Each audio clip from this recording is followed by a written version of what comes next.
Good evening and welcome to the August 3rd, 2026 meeting of the City of Summit Zoning Board of Adjustment. My name is Scott Loikitz and I'm the Zoning Board Chair. Please rise and join us in the Pledge of Allegiance. Pledge allegiance to the flag of the United States of America and to the republic for which it stands, one nation, under God, indivisible, with liberty and justice for all.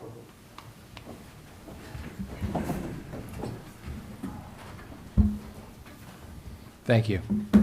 In accordance with New Jersey Statute 10:4-10, adequate notice of this special meeting has been provided to newspaper record and has been posted here in City Hall. This meeting is a judicial proceeding. Any questions or comments must be limited to the issues that are relevant to what the board may legally consider reaching a decision, and decorum appropriate to a judicial hearing must be maintained at all times. For the benefit of the interested public, this meeting is being live streamed on the city's YouTube page. It's also being broadcast on some of its government channel. It's Comcast Channel 34 and Verizon Channel 30. Transcript of this meeting is also being taken using video and audio, so we need all speakers to utilize one of the microphones in this room. Please note that the fire exits are to my right, your left, and in the back of the room where you entered. The city has a listening system to assist the hearing impaired. If anyone needs hearing assistance, please obtain the system at the dais, return it thereafter. Ms. Sands, can you please call the roll of members? Vice Chair Zahn is excused. Mr. Yuko? Here. Mr. Millet? Here. Mr. Mullen is excused. Mr. Nelson is excused. Mr. Curran? Here. Ms. Chifa? Here. Mr. Feskins? Here. Mr. Chanchuli is excused. Mr. Bell? Here. Chairman Loikitz? Here. You have a quorum. You may proceed. Thank you, Ms. Sands. Andy Ball is the zoning board's attorney. Mr. Ball advises the board on matters of law and is the key interface with the applicant's attorney. Mr. Ball does not vote on these applications. Jessica Sands, who you just heard from, is a city employee. She's our zoning board secretary. Board secretary works with the applicants on preparing their applications, planning our agendas, keeping our meeting minutes. Board secretary also does not vote. Also present tonight are our experts who are hired annually to provide input to the board. Tonight we have Marie Raffet from Collier's Engineering. Also present is Ed Snikes from Burgess Associates, and he's our board planner. These experts are seated at the table to the right of the board, the public's left. They also do not vote. Our board consists of 7 regular members and up to 4 alternates. All members can participate in the hearing tonight, but only a maximum of 7 can vote. Most applications require a simple majority to be approved. Before we enter into executive session to vote on these applications, you'll be advised of how many votes are required. In each case, we'll begin with the applicants and their attorney giving an overview of the application process to date and the variances that are required. Then hear from any additional expert witnesses the applicant may have to explain the application and why those variances are needed. The board experts, then followed by the board members, may ask questions to the applicant, their attorney, and their expert witnesses. Due to recent cases running excessively long, we strongly encourage applicants and their experts to give brief and concise testimony so we may get to as many cases as possible in a given evening. Once the board members and then the board professionals have completed their questioning, the public will have an opportunity to ask their own questions. It's not the time to tell us what you think about the case. That opportunity comes at the end of the hearing. Please be careful how you phrase your questions. They should not be preceded with a statement about the case, but should be a direct question to the witness. Also, before you ask your questions, please clearly state your name, spell your last name, and provide your address. It's important that our court reporter be able to keep a clear and accurate public record. After all the witnesses have been heard, members of the audience have their second opportunity to speak. And this is a time when you may express your opinion, positive or negative, about the application. Then the public hearing is closed, we enter into executive session. This is where the board members discuss the case and then we vote. You'll be able to listen in on our executive session, but you will normally not be able to participate in our discussion. I will now ask that each applicant and or their attorney, if present, come up and give a brief synopsis of their anticipated testimony tonight, including the number of witnesses and whether or not they can finish their presentation within 30 minutes. All right. Tonight, we're going to start with 211 Kent Place, but I believe that is being carried, correct? They have requested to be carried without further notice. Apparently, they do believe that their application ultimately will not require any variances. They're just waiting on the building permit to be issued to confirm that that's the case. And assuming it is issued, they would withdraw the application. So they've requested to carry until October 5th, 2026 for that confirmation. All right. So just for a little bit of house cleaning, let's take a vote to carry this application. Can I get a motion? So moved. Get a second? Second. Ms. Sands? Mr. Yuko? Yes. Mr. Malay? Yes. Mr. Curran? Yes. Ms. Chifo? Yes. Mr. Feskins? Yes. Mr. Bell? Yes. Chairman Lakis? Yes. All right, next up, can we get someone to give us a synopsis of 474 Morris? Good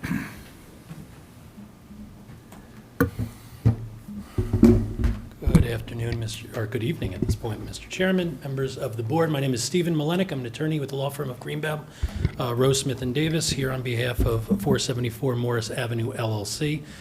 And Mr. Chairman, you're just looking for a synopsis at this point? Yes. And a summary of our, okay. We are here on an appeal of an administrative decision made by the City of Summit's Department of Community Services. That decision was one to render our fully conforming planning board application for site plan approval incomplete on the sole basis that the determination was a use variance was required. We are appealing that decision and seeking this body to make an interpretation as to whether or not a use variance is needed for the application as one ground, and on the second ground, determine, regardless of whether or not a use variance was required, whether DCS was the appropriate body to make that determination. With us tonight, other than legal argument, we do have a professional planner that will present testimony, and I do expect that we'd be able to get through it in half an hour. Excellent, thank you so much. We'll get to you guys first after we do our other two summaries. Thank you. Do I have a representative of 15 Sherman Avenue? Hi, come on up. I'm the owner of 15 Sherman Avenue, Swarupa Sanyal. Thank you for having me. I'm looking to put a pool into my backyard, but because it's a corner lot, there's a couple of variances required. Understood. Do you is that have any sufficient? expert witnesses, or? I do. I have the engineering firm, DJ Garian, who are going to help with the engineering aspects of it. Perfect, that's great. All right, thanks, right, we'll talk to you thank you. soon. And finally, 28 Plymouth Road.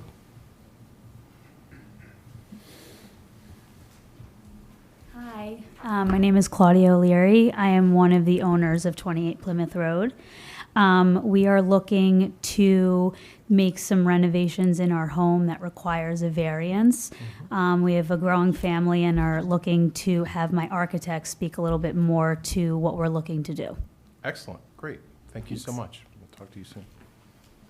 All right, we'll circle back around to 474 Morris, and hear our first appeal in a little while. Mr. Chairman, being that this is my first time in Summit, do you prefer that I sit at the bench and have? It's certainly your preference, but, yeah, This way I can have my materials. as long as you speak into a microphone, you're good. Very good.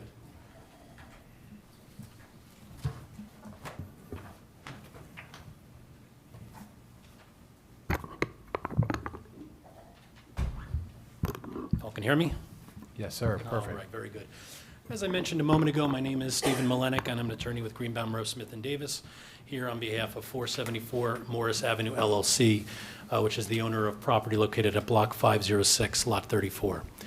And they've owned the property for nearly 5 decades, 49 years, and they've served this community as taxpayers, as business owners, and will continue to do this even if they're able to develop this.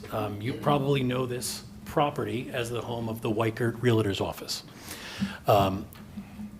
If this is developed in the way the owners anticipate and hope, that's not going to be the end of their business in Summit. In fact, they've purchased property and own property right downtown. You may know the yellow building that they've already painted in anticipation of this. And they're going to continue their relationship with the city of Summit for hopefully a long time.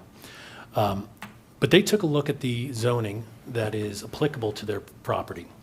And we met with city officials, as noted in our application, during the initial rounds of the fourth round of affordable housing.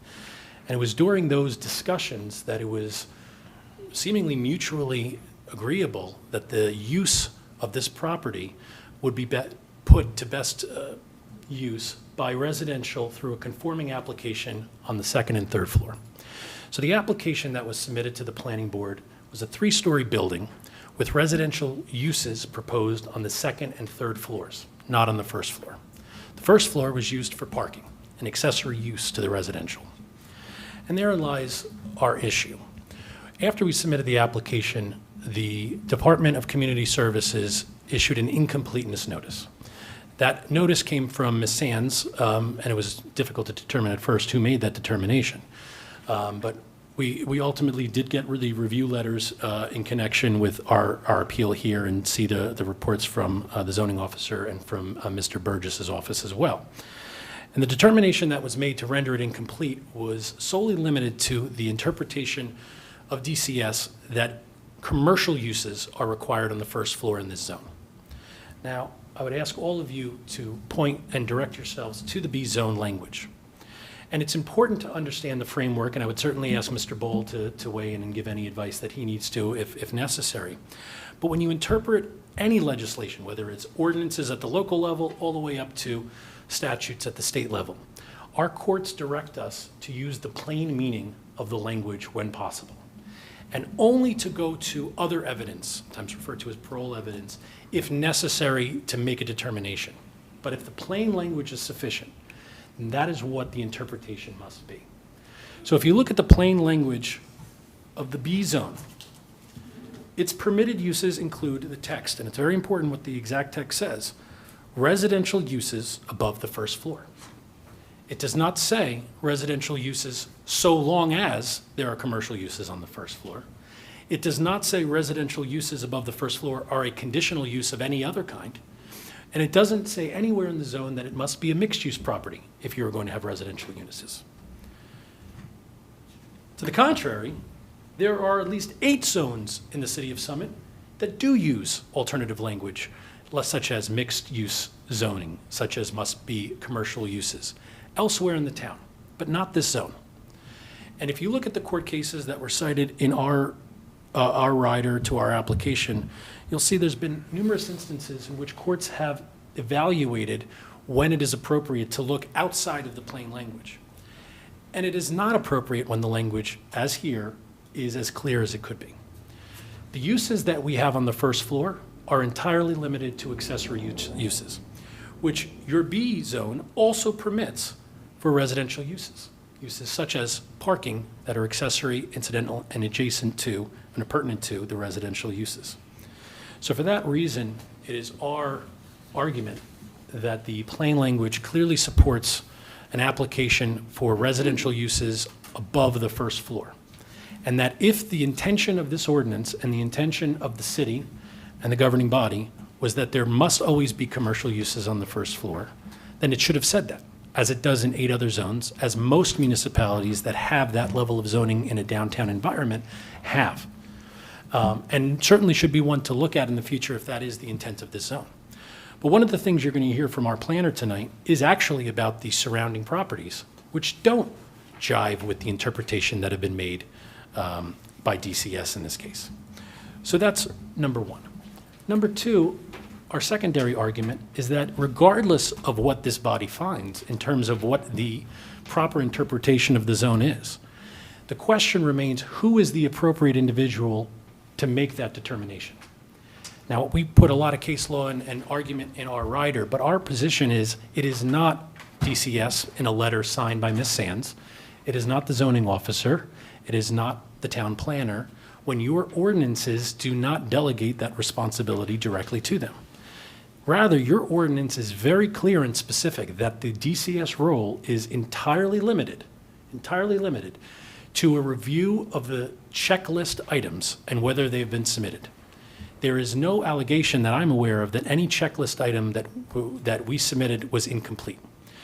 Now, Mr. Burgess's letter here suggests that the reason that is permissible is because the wrong forms were submitted, that because a use variance in their estimation was required, that Board of Adjustment application forms were required and therefore it was incomplete. But that misses our argument entirely, because at some point, someone has to make a determination of whether the wrong forms were used or a variance is required or whatnot.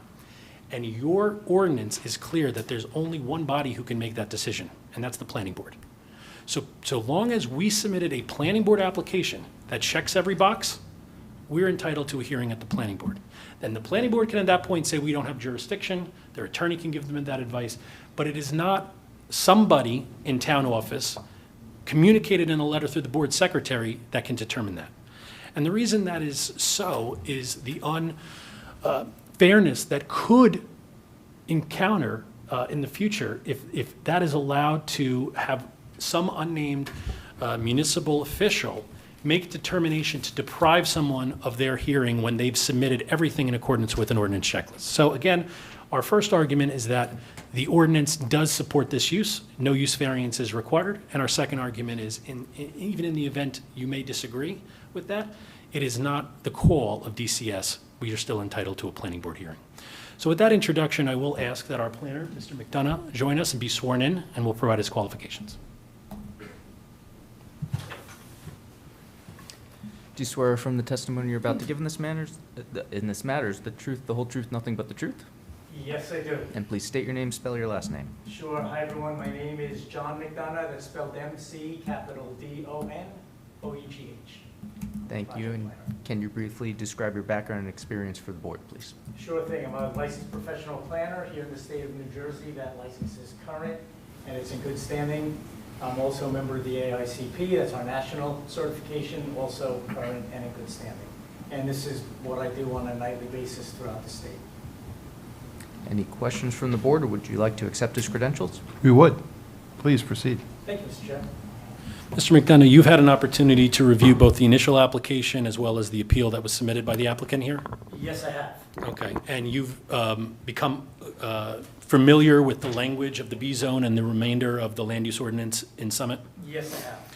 And based on that, have you reached any conclusions or findings relative to the application tonight? Yes, I have. Would you go through that with the board, please? Sure thing. And Mr. Chair, you've heard there's a procedural aspect to the applicant's appeal here. There's also a substantive aspect, and my focus is going to be primarily on the substance here and what the plain language of the ordinance reads and how it, in my view, should be interpreted from a planning standpoint. Being that our focus here is substantive, we know that all land use planning starts with the land. So what I'd like to do, Mr. Chair, is just give the board some documents for orientation, for context, just to show where the site is located on Morris Ave, and we took a couple of drone shots just to help you see what's around it. So we can mark this as A1, is that how you like it here? Yes, please. As A1, and if you could just describe for the record what it is that you prepared that you're going to be looking at. So you're going to see 3 pages. It's file size 11 by 17. The first is going to have some colors on it. Those are land use classifications under the Mod 4 tax classification system, residential, non-residential, and the like. And then you're going to get 2 aerial photographs so you can see the physical character of the area, showing the subject property and the surrounding environs. Simple as that. Now I'm going to start on my right, which would be the board's left.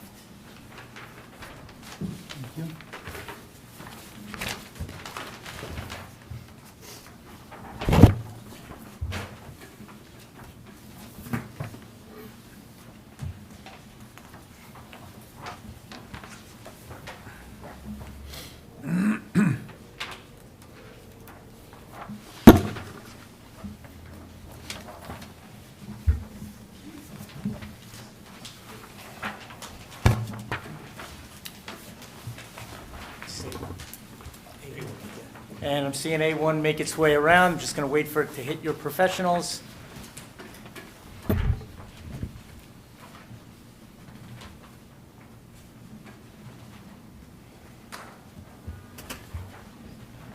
And back to the first page, we show the subject property in yellow, somewhat in the center of the exhibit, at the intersection of Morris Ave, on the approach here to the center of your community, at the intersection with Gates Avenue. For reference purposes, north would be straight up here. And the colors are basic. What you see in blue are residential properties. And importantly, we're looking at a single tax lot here, Block 506, lot number 34, which is the longstanding Weichert building, locally familiar in the community. The property itself is about 14,758 square feet. And you can see that the property is now developed as commercial. The proposal, of course, is to go to residential.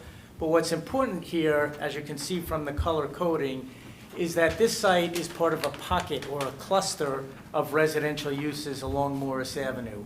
We've got 4 residential lots right across the street, and then we've got 3 residential lots immediately adjacent to the subject, including an apartment building. There's another one over in Gates behind as well that is residential.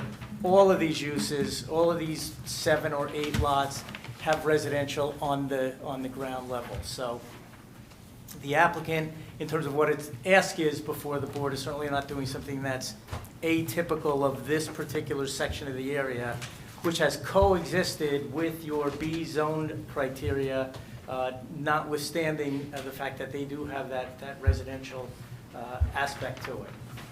So the next frame shows you what the color coding shows you with the subject property in the center of the photograph, and I'm now at sheet number 2 on A1, the familiar yellow color of the brand. And then panning to the left, you see those 3 buildings. They're all residential, including that green building all the way to the left, which is a multi-unit apartment building, none of which are mixed. These are all residential buildings that are immediately adjacent. And then on frame number 3, we flip to the opposite side, or the reverse view, just again to focus on the subject building, the yellow in the middle, looking from the back or the rear towards those 4 buildings that are on the other side of the street. Again, all residential with no commercial hook to it. So again, an area that is purely residential in terms of its character, and this infill redevelopment, certainly from a planning standpoint, would be consistent with the character of the neighborhood. That said, we're here on a zoning appeal from what the zoning interpretation is with respect to the B business zone. And it's a zone that permits 17 categories of permitted principal uses, including a category that reads residential uses above the first floor, which is exactly what the applicant is proposing here. We've got ground level parking, we've got residential uses on the 2nd floor, and on the 3rd floor, 6 units, and then 6 units above that. The ordinance does not say, as you've heard council say, mixed use or any combination of the above as a permitted use. You do in about 8 other zone districts here in the community. But again, reading the plain language of the ordinance, we've got residential above the ground floor, which is exactly what the ordinance reads. Now, we're here on the appeal because on May 21st, 26, there was a zoning determination that this was not a permitted use in the zone. And so the applicant procedurally is properly here before you under NJSA 40:55D-72. In terms of the justifications for the relief now, we turn to subsection 70 of the land use law, 70A. I know this board deals with a number of different types of variances. You're probably used to the C variances and the D variances, where an applicant would be needed to show hardship or balancing whereby the benefits of the application substantially outweigh the detriments. We're not here before you asking whether the application is good or bad, but simply whether it aligns with the plain language of your zoning ordinance. And so we'll look at what the ordinance actually says, and again, that section of the ordinance has really 2 components to it. The first component is residential uses, which in my view pertains to the type of use. Certainly residential as proposed here is permitted in the zone.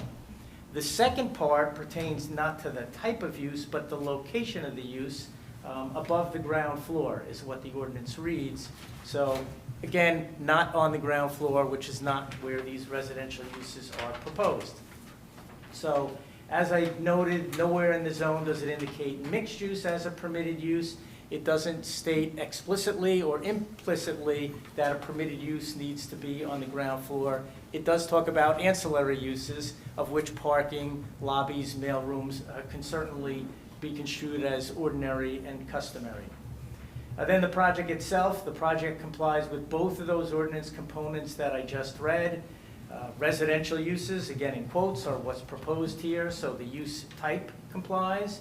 And then the location, residential uses are located on the upper floors, so the location complies as well. And as I said, ancillary uses like lobbies and mail rooms are on the ground floor, which are not permitted under the literal read of the ordinance. So based on the above, my conclusion is that the project does comply with the clear and plain language of the ordinance, which is really your charge as a board.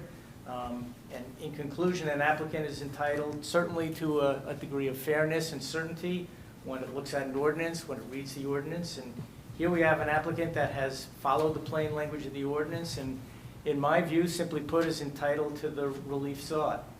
I looked for clues in some of your annual reports from the zoning board to the planning board, to the governing body, rather. I looked in the master plan, didn't find any clues that would help me, so again, or that would indicate otherwise, I'll say. So here, I'm just going by the clear and plain language of the ordinance. Residential uses above the ground floor, which is spot on with what the applicant is doing here. Thank you, Mr. McDonough. And how would you, as a planner, interpret the fact that there are other zones that use alternative language to get to the result that the interpretation here has been? There is a clear directive in those other zones to have residential uses on the upper floors above a non-residential use. And in the board planner's report, there was reference to the fact that, well, those are really newer districts. Is there any relevance to that? In my view, no. If there was some ambiguity in the code, that's, in my view, something that would have been corrected as the other newer ordinances were coming online. It's something that would have been caught. If you'd like to open up the questions, Mr. McDonough, and then I can continue to your reference. Okay, great. Board professionals, what questions do you have for this witness? Any questions? Thank you, Mr. Chairman. A few questions. With regard to the purpose of the B zone, could you identify what the purpose statement says in the B zone? The B zone, it is a commerce-oriented zone. That's what the language of the ordinance says in the preamble there. But it is not atypical to see residential uses pulled into commercial areas, again, to provide a consumer population to support those local businesses. What does the B stand for? The B stands for business, B business zone. Right. My point would be is that, isn't it true that in the land use plan, this area is called for the B business zone, and those properties surrounding this location are also zoned for the B business zone? Yes. And then the exhibit that you provided identifies that the property is, excuse me, currently used for commercial. Are there any residential on the upper floor? No, not currently. It's Not just a not that fire- I'm aware of. There's just a fire escape, I believe, on the outside. That's I don't know correct. if, in fact, that was for residential. In addition to that, your map identifies the other residential surrounding the property. Do you know when those homes were built, Oh, I don't. residential properties? I don't. Could they have been before the zoning was put in place for the business zone in this location? I honestly don't know. Okay. Did you do any research as to any recent variances that were granted along Mars there? I did not encounter any approval or denial that, in my view, aligned with what the applicant is asking here. Okay.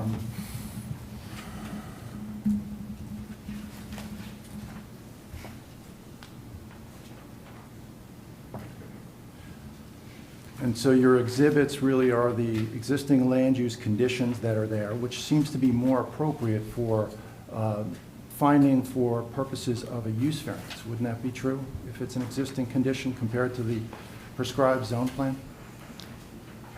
I think it can certainly dovetail into the interpretation that the applicant is asking the board to make. Perhaps there was a recognition in the drafting of the ordinance that there are certain pockets where we do have purely residential uses.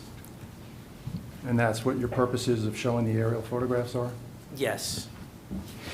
But those aerial photographs also indicate that those properties are older as well?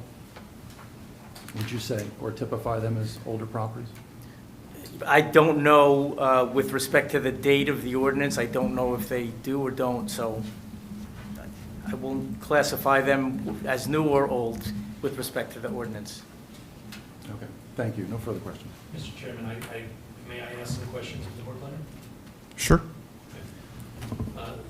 Does the ordinance for the city of Summit define business? Microphone, please. Oh.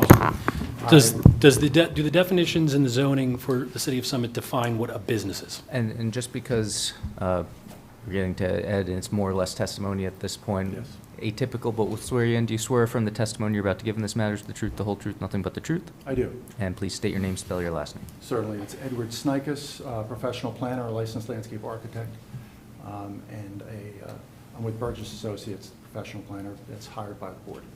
And obviously, as the board has hired Ed, I imagine we will accept his credentials. 110%.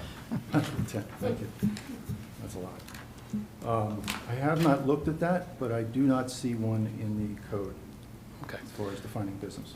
The purpose that you referred to before says the B zone is intended for the conduct of general business to which the public requires direct and frequent access as prime customers, clients, or patients, correct? That's what it says.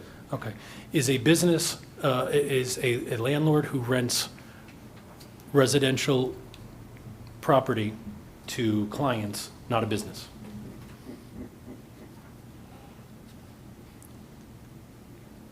It's probably a business, yes. Okay.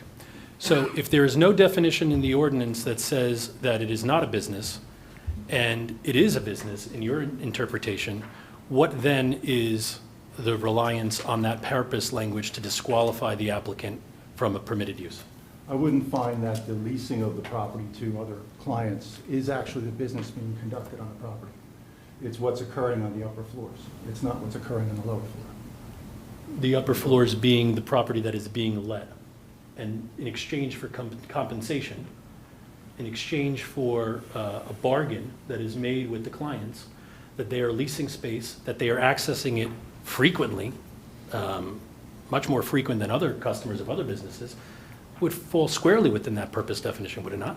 No, it would not, because the business is not being conducted on the site as if they have a leasing office at the site. I don't, say that another way, I don't follow, I'm sorry. There is no leasing office on the property. It's really just leasing of the upper There's no, units. well, but, okay. That's let's to take. say that residential is a business activity, and it's not. Well, you just said it was, so now you're, No, you asked me what a business might be. Would leasing to residential properties be a business? Yes, that would be a business.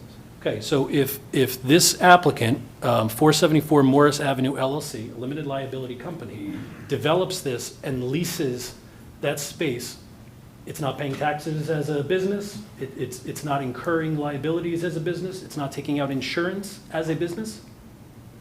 It probably is, but not at this location. So you're At their making- At their place of business. Right, so what I'm asking is you're making that determination from a subjective point of view without a definition and determining what is and what is not a business. It's not a subjective point of view, it's my professional experience. Where can you point to that there's been an interpretation made that residential uses using this language are impermissible? I know your report suggested that there has been other applications that have been, but none of those that we could find involved this board making an interpretation of the ordinance. Are you aware of any of them? No interpretations, no. Okay, so this is a novel question to this body based on this language. I would probably agree, at least in my tenure. Okay, have you had this experience in any other jurisdiction? No. Okay, so your interpretation, and let me start with this. Was it your interpretation that the application was denied? No, it was not. Okay, whose was it? I believe it was the zoning officer. The zoning officer. Okay, I spoke to the zoning officer and he said it wasn't. Okay, that's not. Is the zoning officer in the room? I don't know what he looks like. Yes, he is. Okay. Okay. If you tell me it's permissible to ask the zoning officer questions or not. I think he will, I imagine, testify. He's going to testify. Shortly, at which point you can follow up with any Very good, questions. thank you.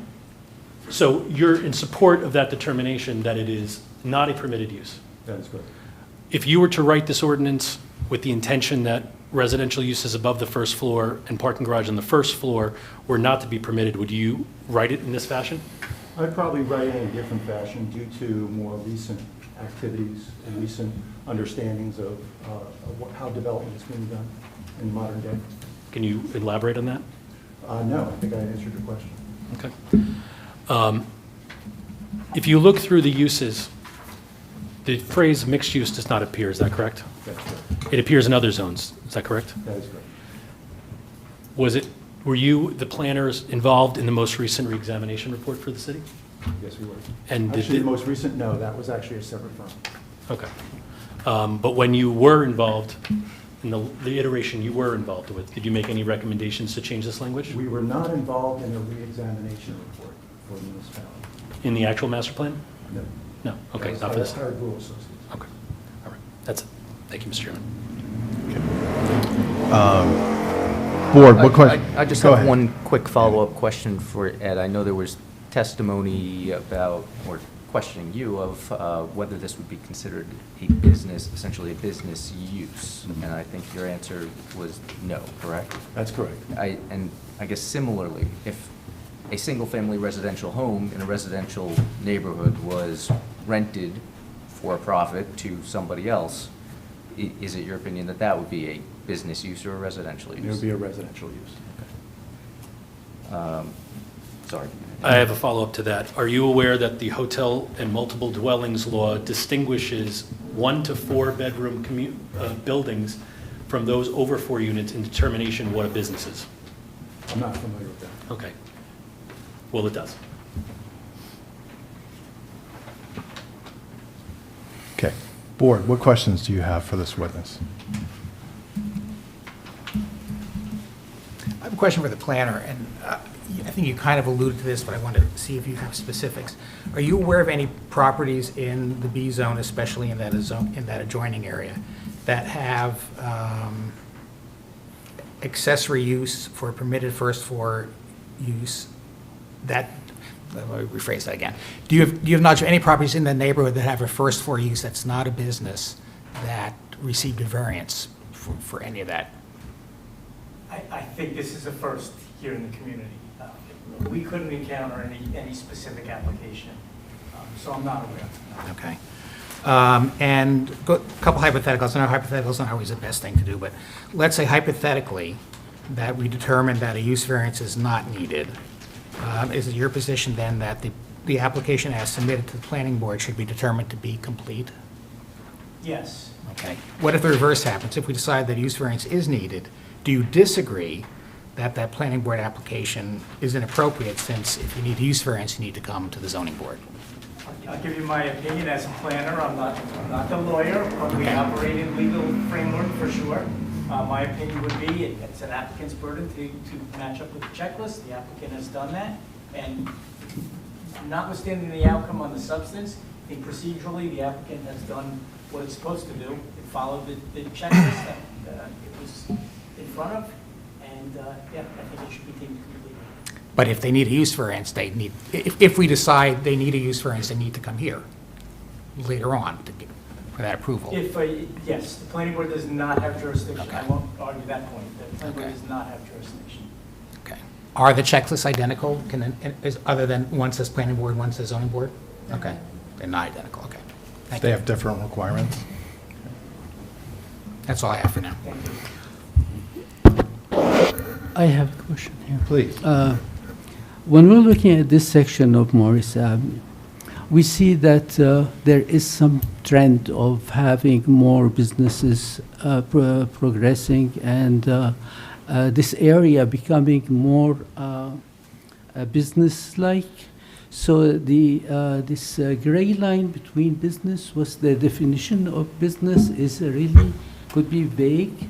But what I would like to know from your point of view, this application or this building, will it help progress the business in this area, or will it have kind of the bad impact? I'm going to allow the witness to answer, but I just want to make clear that the question you just asked, which is a good one, would really go towards a use variance, I think, to the point your planner was making before, and I'm happy to have Mr. McDonough answer that. But this is really a question of technicality, and we don't want you to decide the answer to that question, whether or not you like the application, but purely whether the language supports the planning board hearing it. But Mr. McDonough, go right ahead. Sure. I think the answer is absolutely. This proposal at this location would certainly help the corridor and certainly help the business intent of the corridor. You all have in your packets the architectural representation of what the applicant is proposing here, which is going to be in substantial conformance with your B zone requirement from a form standpoint. I think there was one C variance, maybe coverage or something like that, that the applicant was asking the board to move on. But it's going to be a beautiful addition to the corridor here. infill that will put a resident population here to support those businesses. And in my view, these B zones are approaches to your core. They're fringe zones to your core where residential is perfectly appropriate from a planning If standpoint. anybody on the board needs, I have additional copies of the renderings if it would be helpful, and you'll have them in your packet. Well, I agree, it's probably premature to even think too much about what it looks like at this point. It's part of your packet, that's why I brought it up. I have a question which might be best directed to an architect, but I don't know if you are going to be having the Do my architect. best. Planner and architect isn't that far apart. And it is Thanks. almost a planning question. I didn't see in the documentation anything pertaining to parking count. Could you elaborate on the number of parking spaces inside and outside, number of apartments, and how it meets zoning requirements? And if I missed it in the documentation, I apologize. I'm going to get that for you in a sec.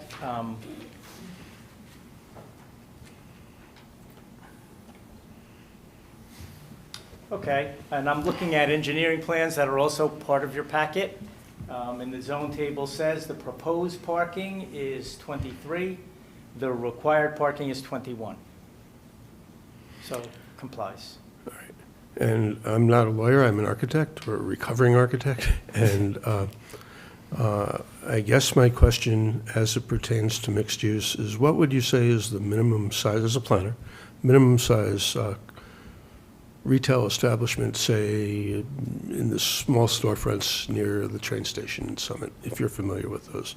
Or if you're not, the depth of retail establishments on 42nd Street at Grand Central Station, if you're familiar with those. They're not deep. They're They're not small deep. little pockets. So my question to you as a planner and to your colleague in absentia is, could there be on Morris Avenue a fairly shallow retail set-aside, a commercial establishment that gave commercial frontage on Morris Avenue, continued, as was said in the commentary by the planner, not verbally today, but in writing,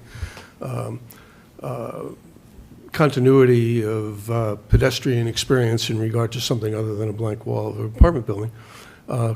Could there still be, if this application is deemed by this board to be complete, revision to allow for a fairly shallow commercial establishment in the front of the building, Morris Avenue side of the building, insofar as it seems to me as an architect and as a driver that those first two spaces in front are almost unusable, or at least if you're trying to get out without scratching your car. Totally get what you're saying. There are 2 parking spaces right at the front of the site. I think you're talking about replacing those with some sort of little Yeah. boutique. Maybe not an L shop, but, something. I will say, A coffee shop, something Inherent- useful for pedestrians, if that's the intent of the ordinance. all I'll say is inherent to the name behind the application. Real estate is their business. If they thought it was viable here, I'm sure our applicant would have proposed that. Fair enough. Fair question. But I'll go one step further. Obviously, the market determines what is viable in any situation, along with zoning regulations. There's a great need for housing in Summit, no doubt.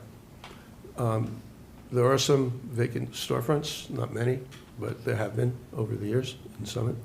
And it's probably fair to say that this applicant, savvy in real estate, is proposing housing here rather than an office building or some other commercial establishment, because they deem that is where the market is. Yes. Wouldn't it be nice to live above a coffee shop? Subjective question, I'll withdraw it. Wouldn't it be interesting to propose as a mixed-use project something that kept to the spirit of this being a business district? I would offer, to the extent that there's a feeling that there's a departure, the degree of departure is not substantial. That would be such a small retail component. Right. Again, our applicant would have proposed it, I'm sure, if it Just thought it was viable. trying to plant the seed for how to call a residential building commercial. Understood.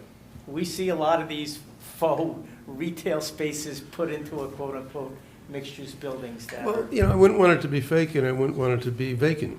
But I think when I walk to the train station, only 3/4 of a mile, there's absolutely no commercial activity between where I live, near Memorial Field, and the train station, which I used to do every single day.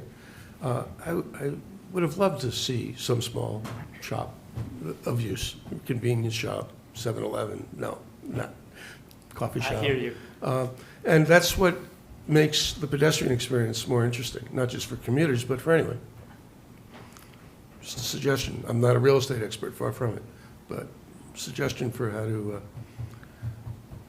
maybe create something useful. Thank you for that.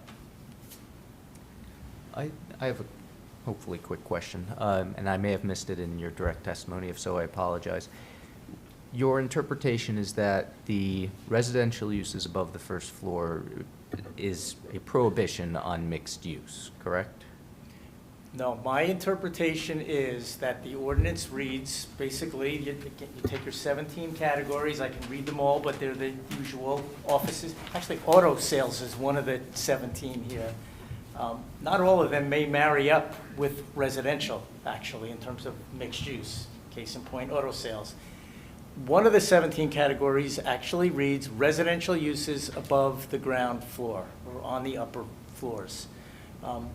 That's it. That's all it says. We're not inferring what that means. We're just reading what it means, which is residential uses. That's the type of use located above the ground floor. So it's the type and it's the location. So, counsel, in your submission at page 9, you do indicate the fact that a mixed-use structure is not specifically permitted in the B zone renders said use prohibited. Mm-hmm. Okay.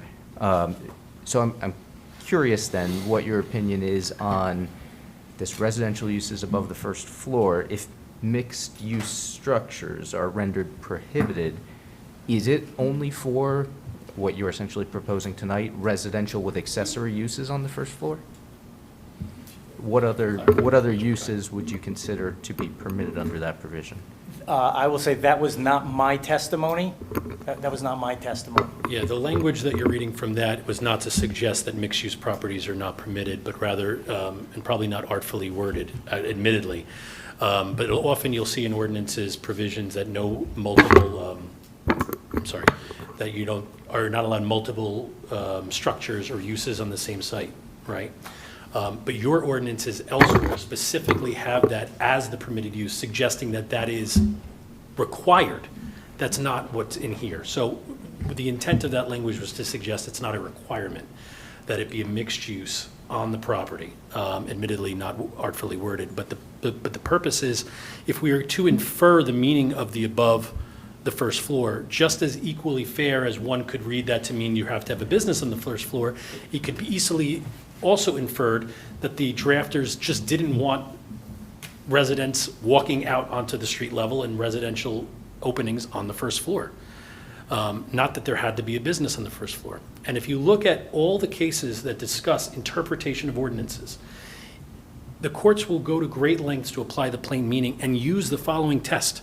If they meant to have a business on the first floor, why didn't they write that directly into the ordinance? And they didn't. Your ordinance doesn't say that. It says residential uses above the first floor, period, stop. If you then want to interpret the purpose section, which, there's a great case which says the purpose section is much like a gravestone. It doesn't impart any wisdom other than what lies beneath. But if you were to use that purpose section as relevant here, I would still argue, as we did with the board planner, that there's great subjectivity into what is and what is not a business.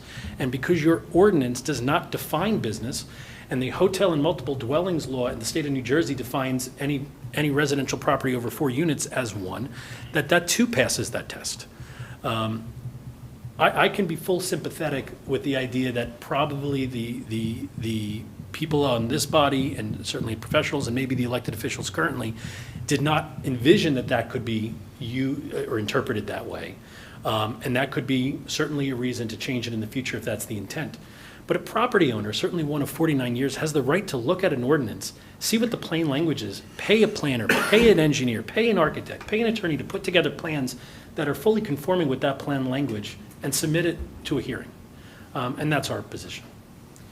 And I will just note, we do have in some, section 35-9.2, the prohibited uses provision, which does include the general indication that when a use is not specifically permitted in a zone district, it is prohibited. Mhm. So it's,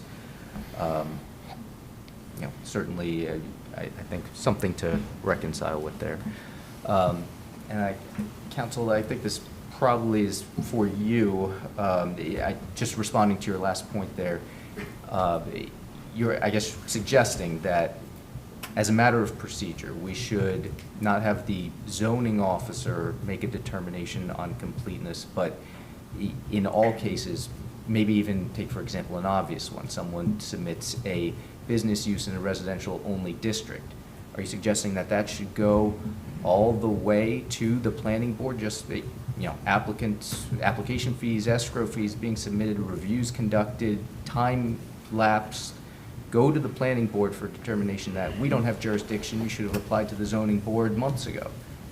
I think in that instance, the ordinance should direct that individual with the power to make that determination, as some places do. But the likelihood of what would occur there is, in that example, the zoning officer would get on the, you would communicate that to the professional and say, you want to go to the board to get denied, and you wouldn't, because that's an obvious situation. Here you have one where an individual made a determination that is challenged by the applicant, and that's why we're before you. So I don't know that the hypothetical that you played would actually play out, that I would force a business use to be heard by the planning board. Yeah, but you're suggesting that it should, if you want to go that route, be able to go all the way to that point. And I guess it's really just a question of where do you draw the line between what is an obvious interpretation versus maybe not so much. You're making my point. That's exactly right, is that there's no legislative authority under the municipal land use law or in your ordinance to vest an individual, the zoning officer, with the determination of making a checklist item that's not on the checklist a factor in determining completeness. From a practical point of view, I completely agree with you, and wouldn't find ourselves in the position to go before a body that we know our use is not a permitted one and the board doesn't have jurisdiction. Here, we say it does. That's the problem. Okay. I have a question. Say that someone is renting a ground floor apartment, and there's a kitchen in there. Should we then, under your interpretation, determine that to be a restaurant? No. They're not selling It's to the the same public. logic. No, it's not. Because So I'm what not are- building a What are resident. they selling in your building? Space. Mr. Chairman, the owners That's of the property such are a not buying. stupid argument. It's unbelievable. Okay.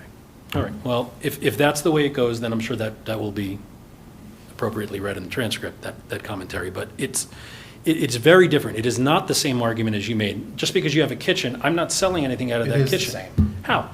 It's I'm the same. exchanging, I'm not, all right. Well, I don't know how you can't see the distinction. There is a distinction between an individual owning a home in their personal capacity, making food in their own kitchen for their family, and another that is a business that is renting in exchange for money through a contract, How do you know paying taxes money's on not it. being exchanged in that kitchen? I'm sorry? How do you know money's not being exchanged in that kitchen? It would be, well, if it was not properly licensed as a business, it would be an illegal use.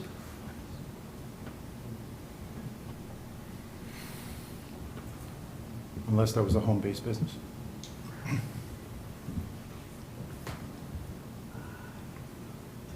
And just to make clear, because you said a residential use on the first floor, we are not proposing any residential uses on the first floor. But the accessory use takes on the use of the floors above it, right? Correct. It is not a permitted use. The accessory use is accessory to the principal But it's use, still which complies. residential in nature.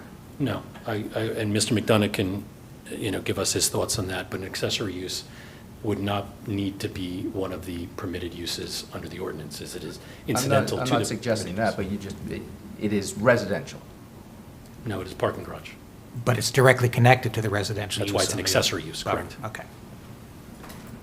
But it does not, your ordinance also does not say accessory uses cannot be located on the first floor. Look, this is an issue where I think we are asking you to separate what you think is appropriate use for the zone with what the language of the zone says. Those two things do not have to be the same. You could find that you don't appreciate or like the use. That is appropriate, and that will be the subject of a hearing either before the planning board, this board, or the court. But you can separate your personal feelings for what the ordinance should provide with what the language does. And your task, your charge here is to read the language. Understand your obligation under the law is to read the plain language. And I would ask Mr. Ball to provide you with his interpretation of that standard as well. It is not to search outside of the four corners of that language for what you think it is or should be. It is what it says. And that may not sit well with you in terms of what the outcome would be, but your charge and the oath you took was to make that determination based on how you read the language. I just have a couple questions, just to clarify things. So we have a commercial business that's been there for 5 decades or so. It's in a commercial lot, it's in a business district, right? And the argument you're making is that it's now a business, a real estate business effectively, I believe. That's Correct. right? But it's effectively an apartment building, right? Nobody lives there. What's that? Nobody lives there. If it were approved? The building that's there currently would be demolished and a new one built. Right, the new building, right? And you're saying, so that's a business. There's, I guess, going along Mr. Schneikes' line of thought is payments aren't going to that building, they're not coming from that building, they're going somewhere else, I would imagine. That's not necessarily true. First of all, they're probably handled electronically like most businesses, but. I think you get the point, right? No, I don't. Yeah, there's not a management office, there's not a leasing office, Correct. there's not a maintenance office. So all the fundamentals of a real estate business are not located on the site. Yeah. I love the semantic The argument you're putting services together. that are being provided are the site. That is the goods. The services are upstairs. No, the services are Trash. 4 walls. Services are a place to put your head on the pillow. I understand what He's trying to get it back out. you're doing here, but it's, Respectfully, sir, I'm not. I'm Actually- asking the board. Oh, hold on, I have a very, very specific question. I apologize to jump in here. yeah. What is the ask? Is the ask for you to be able to submit a planning board application Yes. with completeness? My- That is the Both. basic ask. Correct. Both. Okay. Okay. But to do that, we'd have to conclude that there's no use variance needed. Well, wait a minute. If we're saying that we have to make the determination there's no use variance, or we're saying we could potentially agree with his interpretation that they can submit to the planning board, and then the planning board gets to do what they want to do in their jurisdiction, and potentially rehear this case if the planning board makes that determination. So if Potential. your task is twofold, right? First, figure out whether you agree with this interpretation, that no D variance is required. If you find that no D variance is required, it would be in front of the planning board because they would hear any, see bulk variances associated with the site plan approval there. And then their subsequent ask is deem that their prior application is complete. So it would proceed to the planning board and be scheduled for hearing. And the D variance would be a use variance. Yes. So I think this is where the technical question. Are we being asked to render an actual decision on whether there's a D variance or whether or not he can proceed with a complete application to planning board? I think that's two very separate things. They're two separate requests, but that is, you have two steps that you need to conclude in this hearing. Now, if you were to conclude that there is a D variance required, in my opinion, at that point, it would make the completeness determination moot. They would Right. need to apply to our board for a D variance. So when I read his his submission, it was confusing to me on whether or not it was just a determination on whether it was complete or not. And then the argument about whether or not whoever rendered the incomplete decision had the authority to do so in the first place. Yeah, so it Are is, we it asking is now two. to include the D variance? No, it was interpretation? included in the initial application. They asked for the completeness determination as well as an interpretation of our code. Got it, okay. I would agree with Mr. Ball that the order of events logically flow, that the first decision you need to make is whether a D variance is required. And that will inform your second decision.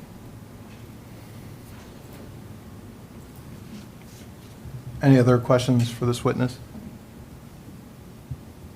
Seeing none. All right. Questions only from the audience for this witness? Seeing none. All right. I believe we'd like to hear from our zoning officer. Great. Come on up, Roger. Thank you.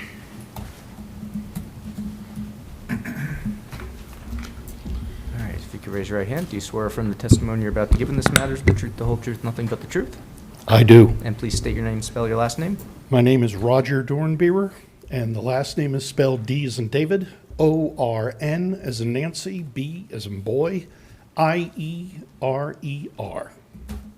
Thank you. Thank you, Roger. And just to confirm for the record, you are the zoning officer for the city of Summit and the one who made this completeness determination in question, correct? Yes, I serve as the zoning officer. The determination of completeness is done by our planner, not by myself. I will go through and I make the interpretation of what is being presented to me, whether I feel that it complies with the ordinance or not. If it has to, when it comes time for a submission to the boards, the application is, the completeness is determined by the planner. Excuse me. Can you? I was just going to suggest, can you walk us through this, Yes. you know, the application, the determination, and what occurred in this case? Okay, so Mr. Milanek and I had a phone conversation, maybe two, at the end of last year, November and December, in that area, and discussed this project. And he gave me the description of residential on the upper floors and then parking on the first level. And it was my opinion that that would not comply with the definition of the zone. I felt that the plain language of the ordinance is found within the purpose, and that the B zone is intended for the conduct of general business to which the public requires direct and frequent access as prime customers, clients, or patients. And it was my interpretation that the use of parking on the first floor does not support that. We are always with a zone and its objectives, excuse me, looking forward and looking at an image of what we want to comply with that zone. In this case, we're looking for businesses. And by having that, you're creating in essence, a pedestrian passageway. So you want, by having businesses in the zone, especially those that are listed here, such as retail sales, offices, restaurants, theaters, personal services, and all the others, this is the objective of how to develop the entire zone. There are residential units, single-family residential units within the zone, but if for some reason they are removed, they cannot be replaced without a variance. So it was my determination that it would not be in compliance with the zone, and that was my determination. Great, thank you. Board experts, do you have questions? the zoning officer? Just regarding your testimony at the beginning, you indicated that our office, Burgess Associates, does the completeness review, but then they also consult with you as to whether or not the use is permitted. Yes, Did you say that's absolutely. correct? Yes, that is Okay. correct. Thank you. Thank you. Board, what questions do you have for this witness? Mr. Karin? You had mentioned, as part of the business, rezone, client, customer, or patient. Yes. And I'm not sure if this is the right question for you, but in your experience, is a tenant any of those? Client, customer, or patient? I wouldn't categorize, a resident on that site falling under that as a customer, client, or patient, no. Any other questions? No? Please, go ahead. And it's nice to meet you in person. We did have very pleasant conversations, and I appreciate the time you spent with us. Your testimony that you just gave now and your interpretation that you made about this site was based on the language in the purpose section? Mm-hmm. Okay. Is that language mirrored in the permitted use section? What do you mean? And under permitted uses, does it say for residential uses that there must be a business on the first floor? It's not specific, but again, the purpose is an intention of the zone, and I rely on that. Okay. Regarding the parking on the first floor, that was relevant to your determination? That use was relevant to my determination. Is your interpretation that the parking is a principal use or an accessory use? As proposed, it would be an accessory use. Does your ordinance suggest that accessory uses are not permitted on the first floor? It may not be suggested Okay. for that specific. Does your ordinance define, I asked the planner, he was not aware of it, you're most probably intimately familiar with it. Does your ordinance define business? I'm not aware of that. I would have to look that up. Are to be you honest. aware if it defines what a client, patient, or customer is?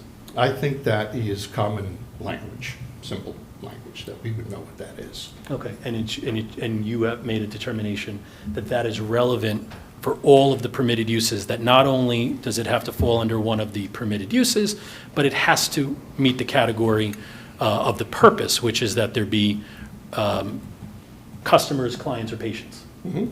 Okay. Yes, I think that is applicable for any business. Okay, so if we were to go through the uses that are permitted here, okay, is it possible to have an office that is not frequented by customers or clients or patients? Yes, it is. You could have a seasonal business there, such as an accountant. Okay, but even if it's an office that I take out to write, because I write novels, and I'm going to write in an office, it's an office, but I'm not accepting customers or clients, would you deny that zoning permit? I would have to see the application on its merits, not just in the general question that you're presenting. I would want to see what the total list of services are provided. I get a lot of requests for interpretations for the zones, and I need to see a complete list of what services are being provided. What about instructional schools? Let's see. If tenants are not clients, how are students? Well, you have institutional uses as permitted. I'm looking at use N. Instructional schools. Yes. What about it? What customers or clients would they have to pass your test to also meet the purpose Well, of if being a you're- if business? it's an institutional use, it could be as a patient, if Okay, it's but medical-based. I'm looking at the instructional school, not the institutional use one. Oh, okay. They're listed as separate uses. The instruction, so you would have students. Okay, but is a student a patient, a client, or a customer? And if it's a business, yes. But a tenant is not, if it's a business? I don't believe it's a business as a tenant, because as Mr. Ball said earlier, that if that were the case, anyone renting property in a single-family zone would qualify as a business and therefore by definition would not be permitted in a residential zone. Even if the state distinguishes 4 units or less and 4 units over in terms of what the state considers a business? That would be my interpretation. Okay. So, Mr. Chairman, I think this, demonstrates the issue with the subjectivity in making these determinations, that you can get really far along in this line of thinking when you don't have an ordinance that defines it. And what we are asking this board to do is use your common sense in reading the plain language. What does the plain language read? And it is our ask that even if you determine that you don't like it, you don't like the use, I get that, I appreciate that. But read the language. Our arguments tonight have centered around whether or not this is a business. And while, yes, that is a factor when your professionals have made the determination based on the language, it is our primary argument that you don't even look at that language. You don't even look at the purpose. Legally, it serves no purpose when the language under the permitted use section is plain as it is here. So we thank you for your time. We understand there's disagreements, but we ask that you look at it hard and make a determination on what you read that language to be. Okay. May I just add Thank you. something? Yes, please, Roger. It is the role of the zoning officer to interpret ordinances. There's no such thing as a perfect ordinance. There's always an ordinance as open to interpretation. And so that is the role of the zoning officer. Based on their experience, based on their training, they make that determination, which can then be challenged by an applicant to stand before the board. And I would just respond, and it's also a response to my conversation with Mr. Bohl earlier about our alternate argument about whether that determination can be made. There are many jurisdictions, as I'm sure many of you are familiar, that when you submit an application, part of that application is a zoning permit that, if denied, will be part of the checklist. Your ordinance does not require that a zoning permit be submitted to the zoning officer in connection with that application to make that determination. It provides a checklist. We checked off every box. And I agree wholeheartedly that it is your role, but we did not submit a zoning permit to you for determination. We submitted a site plan application, and that's why we're before the body tonight. I do have, it's a personal observation, I do have a concern on the concept here of the interpretation. When you have a zoning board application, it does not set precedent, okay? It is unto itself. But an interpretation, at least my interpretation of that interpretation, would be that could carry over to other instances, and it can be referenced as a source, so that you have an exact scenario, such as the one we're looking at in the business zone, with this wording. It's duplicate in the NB neighborhood business zone, and it's also in the CRBD, which is Central Retail Business District. Okay, the same thing.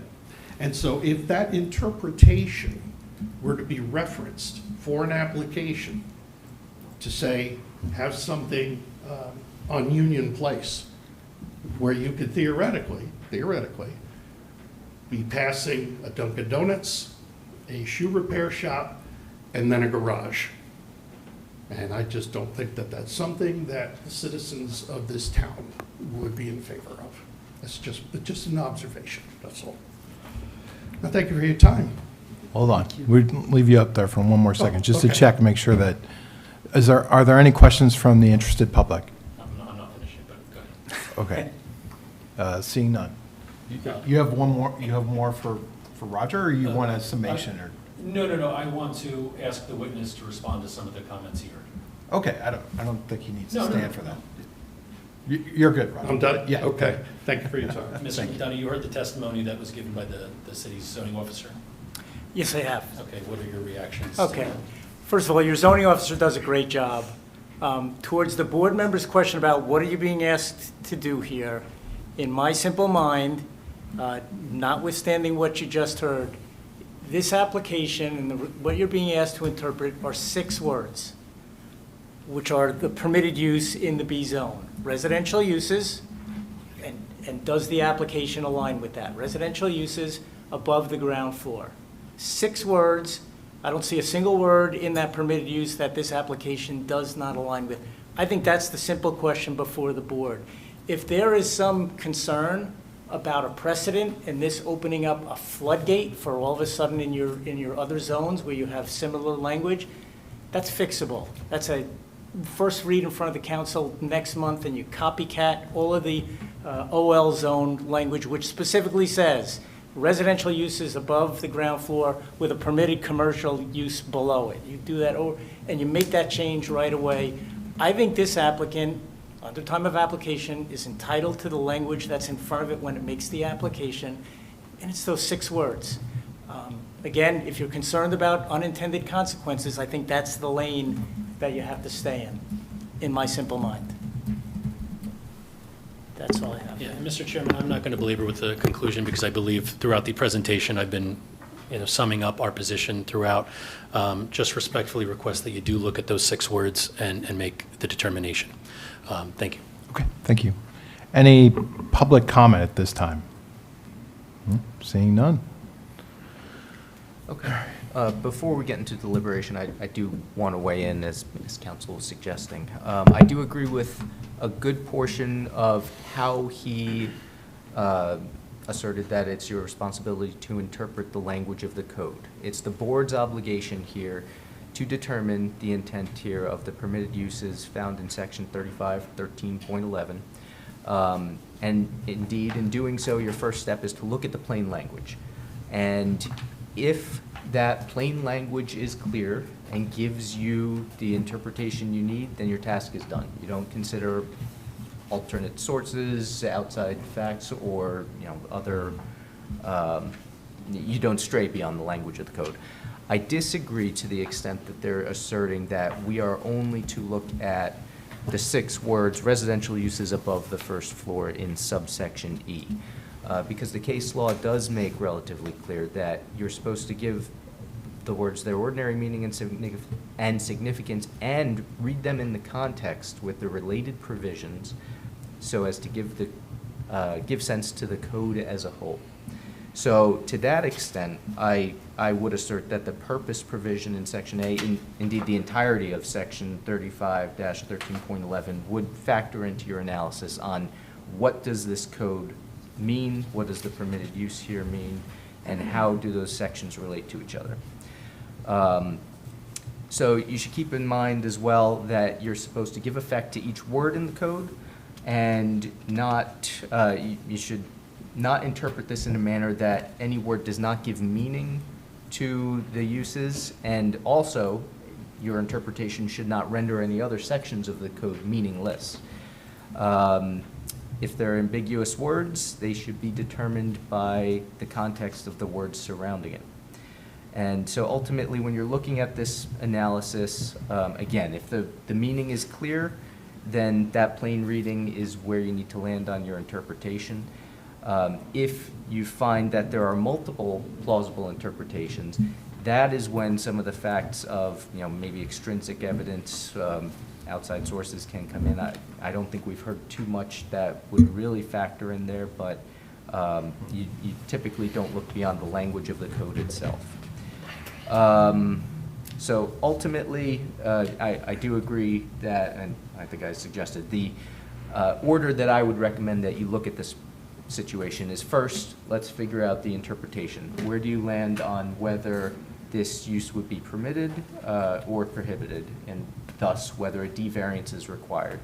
If you find that no D-variance is required, that the use is permitted as proposed, then it would be in front of the planning board. We would not have jurisdiction to hear their ultimate application. From then, you would make the second determination of whether this application was deemed complete, and send it back with such determination. If, on the other hand, you determine that a use variance is required under the language of the code, as I mentioned before, I think that essentially makes the incompleteness determination moot. The planning board at that point clearly would not have jurisdiction, and they would need to submit a new application to this board for a use variance. So unless there's any other questions on the process or what you should be interpreting here, I would leave it to you to deliberate and make that determination. Well, I'm glad our first appeal in a while is an easy one. Who wants to, Tom, please? I'll take a stab. Jump right in. I was talking to them earlier. I do recall one appeal many, many years ago, but I don't remember the substance of it, but it is very, very rare. And I started out thinking this was a simple decision. Then I looked at some more. Oh, no, this is complicated. And I'm back to thinking it's relatively simple. The purpose of the B business zone is to provide for the conduct of business with the public, with the proviso that also permits residential use above the first floor. If there is some ambiguity in the ordinance language, as Mr. Ball has noted, I think we need to look at the surrounding broader context of the ordinance and conclude that the ordinance is designed to have commercial use at least on the first floor. And so I don't think that the application, I don't think the applicant has made a convincing argument that a use variance is not needed. So I conclude that use variance is needed. And be happy to hear that application. You know, I'm sure it's a wonderful project, but I do have concluded that use variance is needed, would be needed. Thank you, Tom. Mr. Kern. Just building on the commentary there, I think the applicant had asked us that we should be using our common sense, and I feel like we're being asked to ignore our common sense as we look at this appeal, right? So I think it is a business district. While I understand the argument being made, it's the absence of specificity in the language, but without taking into account that it is a business district, that it is a commercial zone. So again, I'm struggling on this one. Understood. Jay?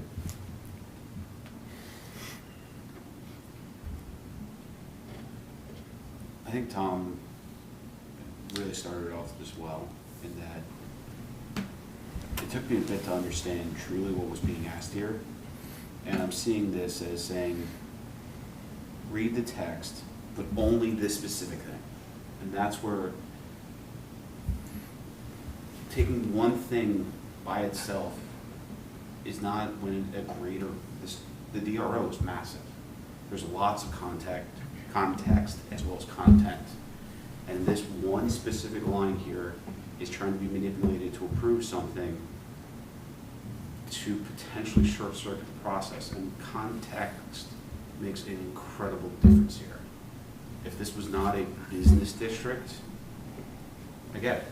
But the very first thing is, this is for business.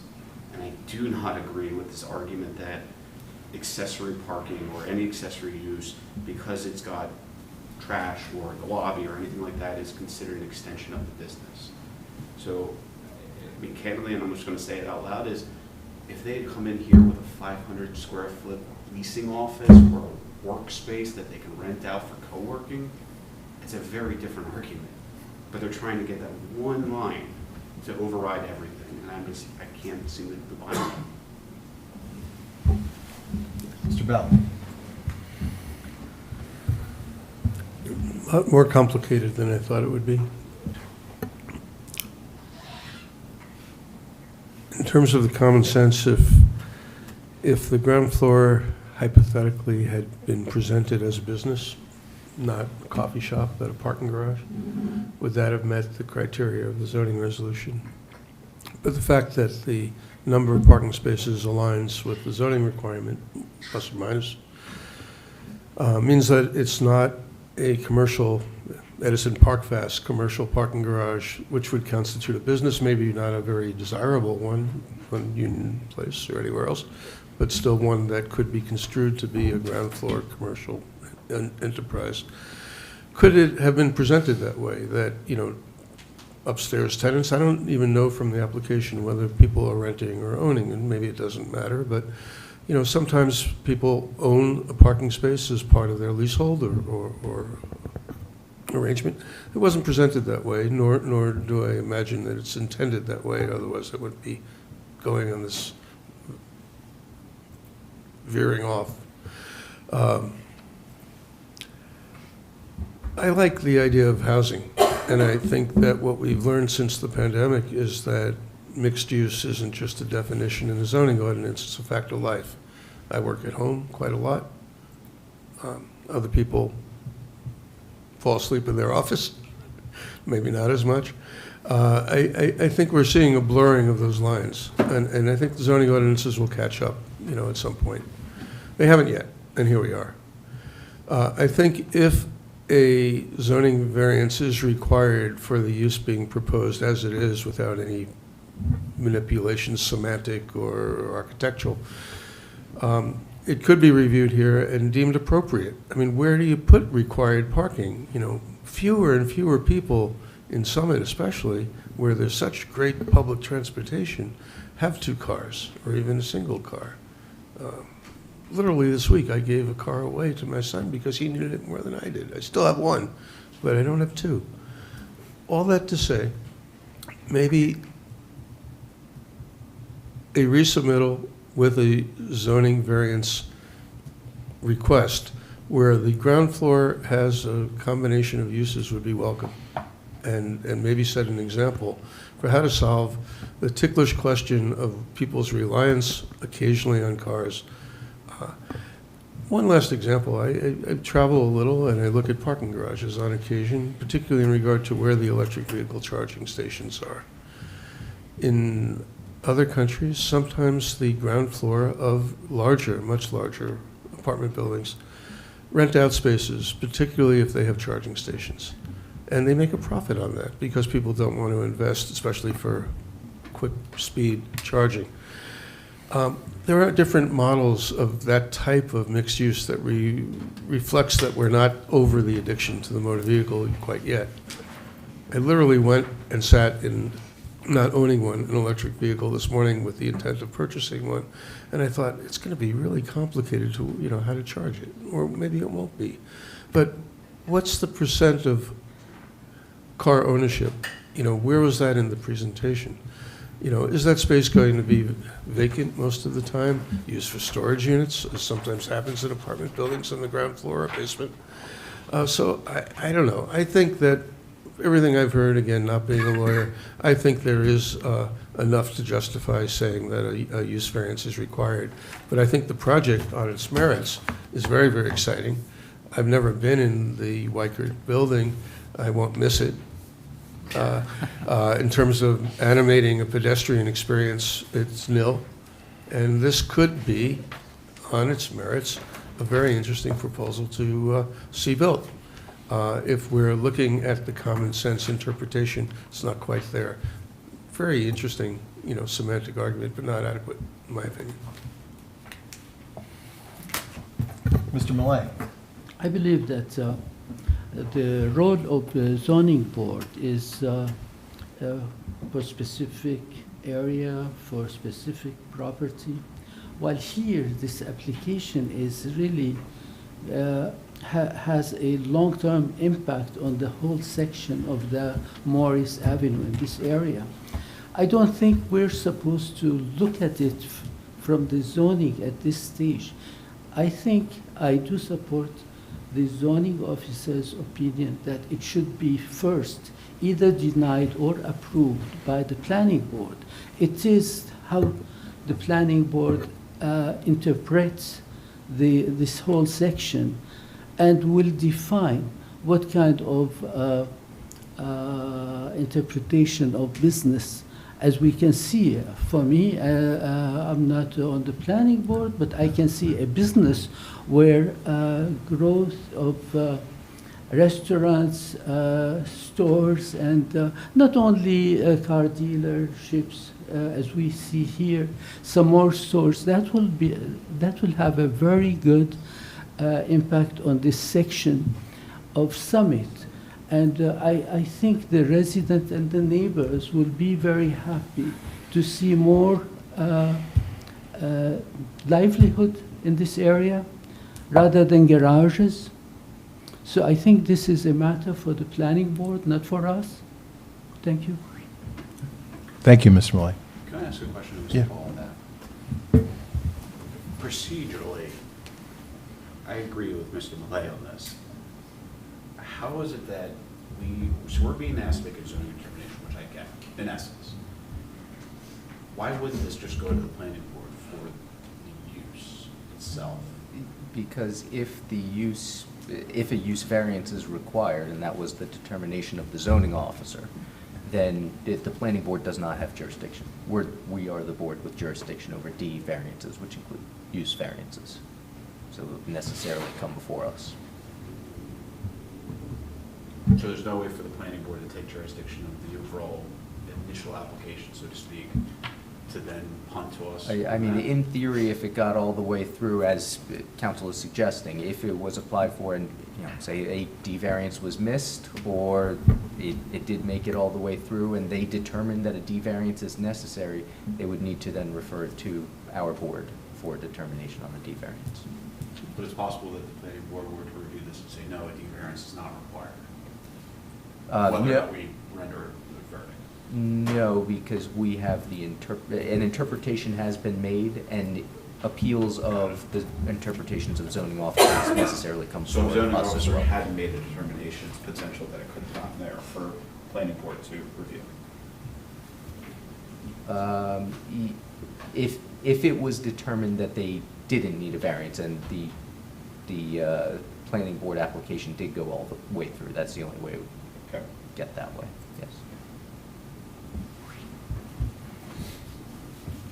Sorry, Mr. Chair. Oh, no worries. Thank you, Jay. So I wanted to congratulate the applicant for putting this team together. I have to say, your argument was very novel and well thought out, despite my frustration before. So I really appreciated what you have to say, and I understand your side of the argument, but I think my colleagues were more eloquent in the defense of the process that we think is right in terms of whether or not this needs a D variance, and I certainly believe it does. So with that, Andy, how do we Yeah, for want to? completeness sake, I would recommend making a motion first on the interpretation. Okay. One way or another, on whether you affirm or reject the determination that a variance is required. So should we vote to affirm that a variance is required? And that's a yay or a nay? Yes. Okay. That's a possibility. All right. Okay, and this requires how many votes? Just a majority. Majority. Okay. And I believe we're at 6 members, so 4 votes are required. 4, okay. So can I get a motion to affirm the D determination. variance determination? So moved? Can I get a second? Second. Okay. Ms. Sands, the roll, please. I just want to confirm, is Ms. Chief overcused from this? Yes. Okay. She is. Mr. Yuko? Yes. Mr. Malay? Yes. Mr. Curran? Yes. Mr. Feskins? Yes. Mr. Bell? Yes. Chairman Likens? Yes.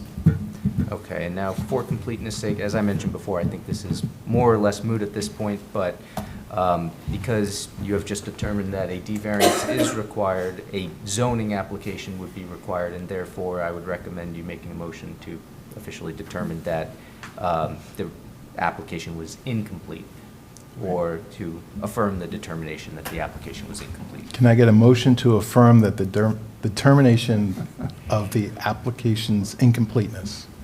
So moved? That's a tongue twister. Second. Mr. Yuko? Yes. Mr. Malay? Yes. Mr. Curran? Yes. Mr. Feskins? Yes. Mr. Bell? Yes. Chairman Likens? Yes. Thank you all for your time. Thank you.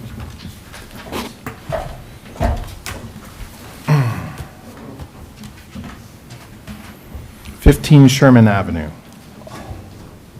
you guys need a break, or are you good? All right.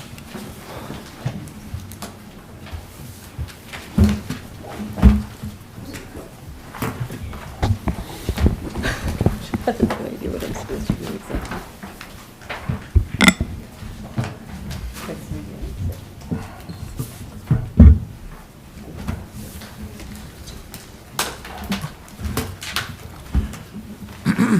All right, well, while they're setting up, I can at least get you sworn in. If you could please raise your right hand. Do you swear from the testimony you're about to give in this matter is the truth, the whole truth, nothing but the truth? I do. And please state your name, spell your last name. It's Swarupa Sanyal. Last name is Sanyal. Thank you. And can you just tell the board a little bit about your application? Yes. I am looking to install a pool in my backyard, and it's a corner lot, so I require there are two variances which the engineering team will take you through. One is because the side yard is considered the front yard because it's a corner lot. The pool, there's a recessing issue that needs to be looked at. The second is I inherited 38% coverage when I realized when I submitted my application for the zoning board.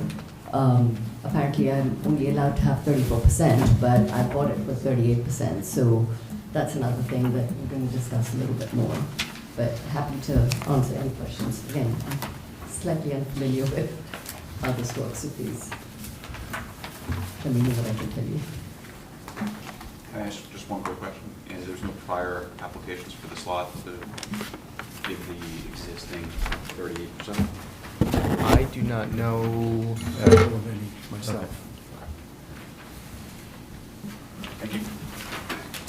Shall I pass it to them, or do you have questions? I guess just to follow up on that, do you happen to know, have you seen in any of your title work or in your research in submitting this, whether the former owners ever obtained a variance for that 38% lot coverage? No, apparently they didn't. So based on what I got back from you, they didn't. I bought the house like that. I've made no changes to the backyard. I've been there for 9 years.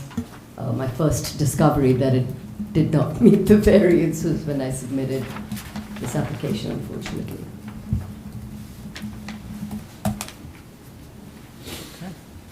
Just to clarify, Mr. Chairman, I think you did in your direct testimony that the permitted level of coverage is 35%, 34% you indicated.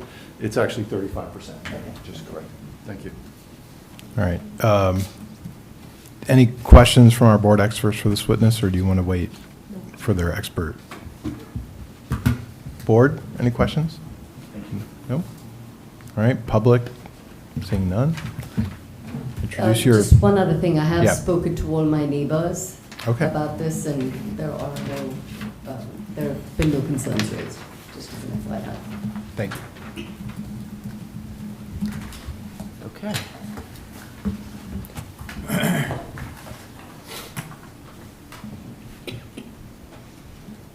So if you could raise your right hand, do you swear from the testimony you're about to give in this matter is the truth, the whole truth, nothing but the truth? I did. And please state your name, spell your last name. My name is Brian Woods, last name Woods.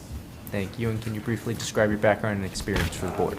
Sure. I'm a licensed civil engineer in the state of New Jersey, in good standing. I'm a graduate of Syracuse University with a bachelor's in civil engineering. I've been working in land use engineering for about 10 years, and I've been licensed for about 4, and this is my first time before board.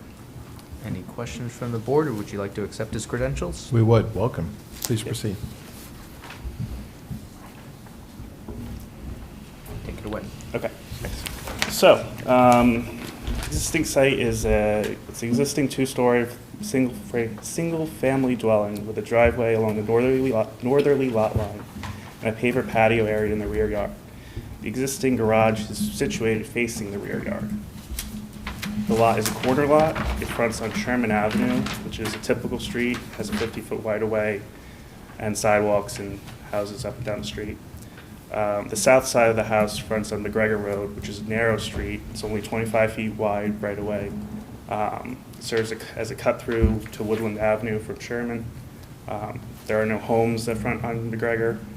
It doesn't have any sidewalks. Existing development in the area is predominantly single-family residential, and additionally, to the southeast is the sports field of Lincoln Hubbard School. The lot area is conforming. It's 10,978 square feet, where 10,000 is required. The lot width is conforming at 75 for 8 feet. The existing building coverage is 16.5%, which is conforming, where 18% is permitted. The existing house does not conform to the front yard setback to McGregor Road, where it's 23 38.1 feet, where 30 feet would be required. The side and the rear setbacks are conforming. The existing house is set back 35.9 feet from Sherman Avenue, where only 30 is required. This, combined with the rear-facing garage, contributes to a larger than otherwise necessary driveway and impervious coverage to the lot. This contributes to the hardship on the property in presenting a conforming application. The total combined area of the existing asphalt driveway and the paver area is about 2,067 square feet, which is roughly 18.8% of the total lot area. In total, the existing nonconformity with respect to impervious coverage is 38.1%, whereas 35% is permitted. The lot is generally level, it slopes to the north side of the property. There are no steep slopes on the property. Additionally, there are some existing AC units that are located on the McGregor side of the house. They are well screened with large shrubs hiding them. And there's a 6-foot-high board-on-board fence around most of the property, at least 3 sides of it, with a small gap that's going to be filled in later, and then the front has just a metal fence. As to what's proposed, the applicant proposes to remove a portion of the existing patio in the rear yard to construct a modest-sized 14 by 28 in-ground swimming pool, and then reconstruct the remainder of the patio. This is in contrast to a more common pool size that's quite larger, like 18 by 36 or 20 by 30 that some homeowners like to put in. Part of the patio existingly provides access to the garage doors. As I mentioned, they face the rear of the property. This pavement access is to be removed, and the garage is mostly used as storage. So parking will be combined to the driveway. The area in front is going to be just grass apart from a walkway between the driveway and the pool. The pool is proposed to be located in line with the existing dwelling on the McGregor Road side, which is, again, 23 feet from that, and about 15 feet from the remainder of the driveway. The proposed location of the pool provides a line of sight from the existing house window towards the pool, and it also does not obstruct where the garage doors are. The pool equipment is proposed to be located adjacent to the existing air conditioning equipment, which is in the front yard facing McGregor Road. That's for ease of installation, as most of the utilities are located over there. This location is also far from the other neighboring properties, as it is only close to the road and not the neighbors. The existing fence will be utilized for the pool enclosure, and it meets the building code requirements. The proposed pool is considered to be part of the principal structure for the purpose of determining setbacks, as it's attached by way of the patio to the house.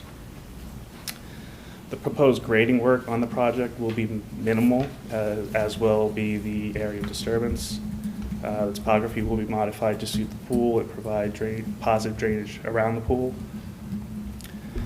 There is proposed no net increase in impervious coverage associated with the project, thus no impact to stormwater runoff.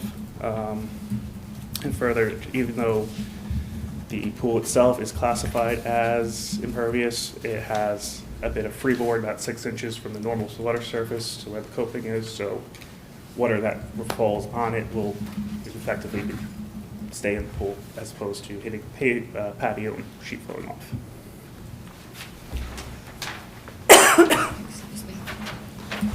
So, in summary, between the corner lot, the site being a corner lot, the existing setbacks, existing configuration of the house, these all contribute to the hardships with respect to presenting a compliant application to construct a pool, and thus we are asking for variances. Thank you so much. Board professionals, what questions do you have for this witness? I think I'm going to take your thunders. Why don't you go Okay. The one question I have, and I'm trying to look it up right now, is that you had provided in your direct testimony that you're going to no longer be able to use the garage? You would no longer be able to regularly drive into the garage. It could still be used, it would be primarily used as storage, but the garage doors are not to be removed. Right, but you will no longer have a functioning garage on the property? Correct. Okay, that's one thing I have to research, Mr. Chairman, but I'll get back to you, as whether or not we need a relief from that requirement. It wasn't apparent to us when we were reviewing the application that that would be in effect as a result. So I just wanted to clarify that. Also. May I say something? Sure. So it'll still have access, it'll just be on grass. So it's not like we're going to shut down the garage, it's just that it's not going to be pavers. Right, but you need to have, I have to double check this in the R10 zones, whether or not you need to have actually a garage space, parking space available to you. And that may be subsumed in the application. I'm not sure what your notice said, whether or not it included any and all variances. That's the only other thing I would check. Andy, you may want to look at that, just to see if that notice said something to that effect. But let me find out. They usually if the do, variance but is we'll necessary. double check. Yeah, usually it's the case. Just trying to clarify No, understood, your understood, application. absolutely. The AC units and utilities, are they currently screened in any manner on that side of the house? Yes, there are I believe two large shrubs well screening the existing AC units, and there's also a 6-foot fence there. Okay, and a 6-foot fence. What kind of new fence is being added around the other sides of the pool? Is it So- going to be a code compliant requirement? It will be code compliant. Basically the three sides are all board-on-board fence, so there's not much to see through that.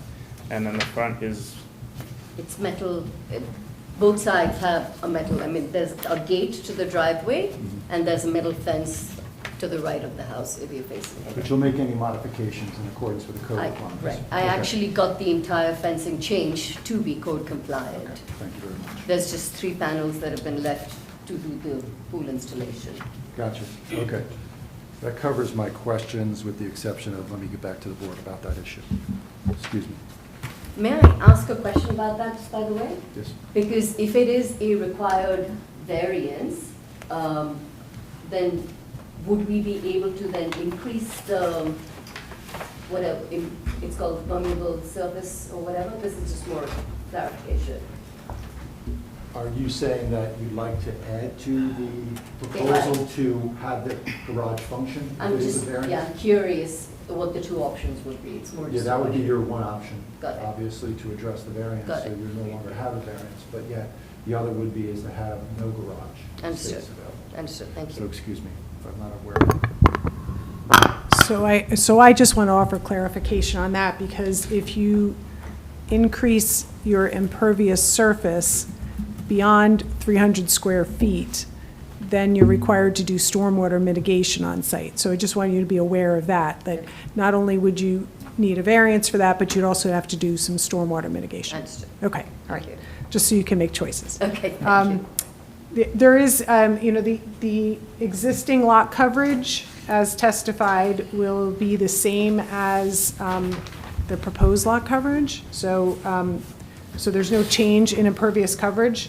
As you noted, they are currently exceeding their impervious coverage on the site. It appears to me that by their calculations, would you agree that the existing impervious coverage is over 300 square feet beyond what is allowed? I'd have to do the math real quick. Okay. It looks to me like, with a quick calculation, the existing impervious coverage on the site is 4,178 square feet, and the permitted is 3,842 square feet, which is a difference of 332 square feet, 336 square feet.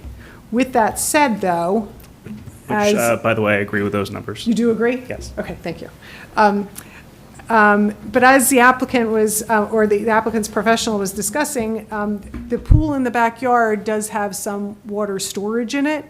It's up to the board whether they feel that that is, an adequate mitigation. They're not required to mitigate, but you can look at it and say that they're taking away some of their patio, which is impervious, and they're putting in a pool which has, again, 6 inches of storage in it, which your ordinance only requires 3-inch storage of water in a rainstorm.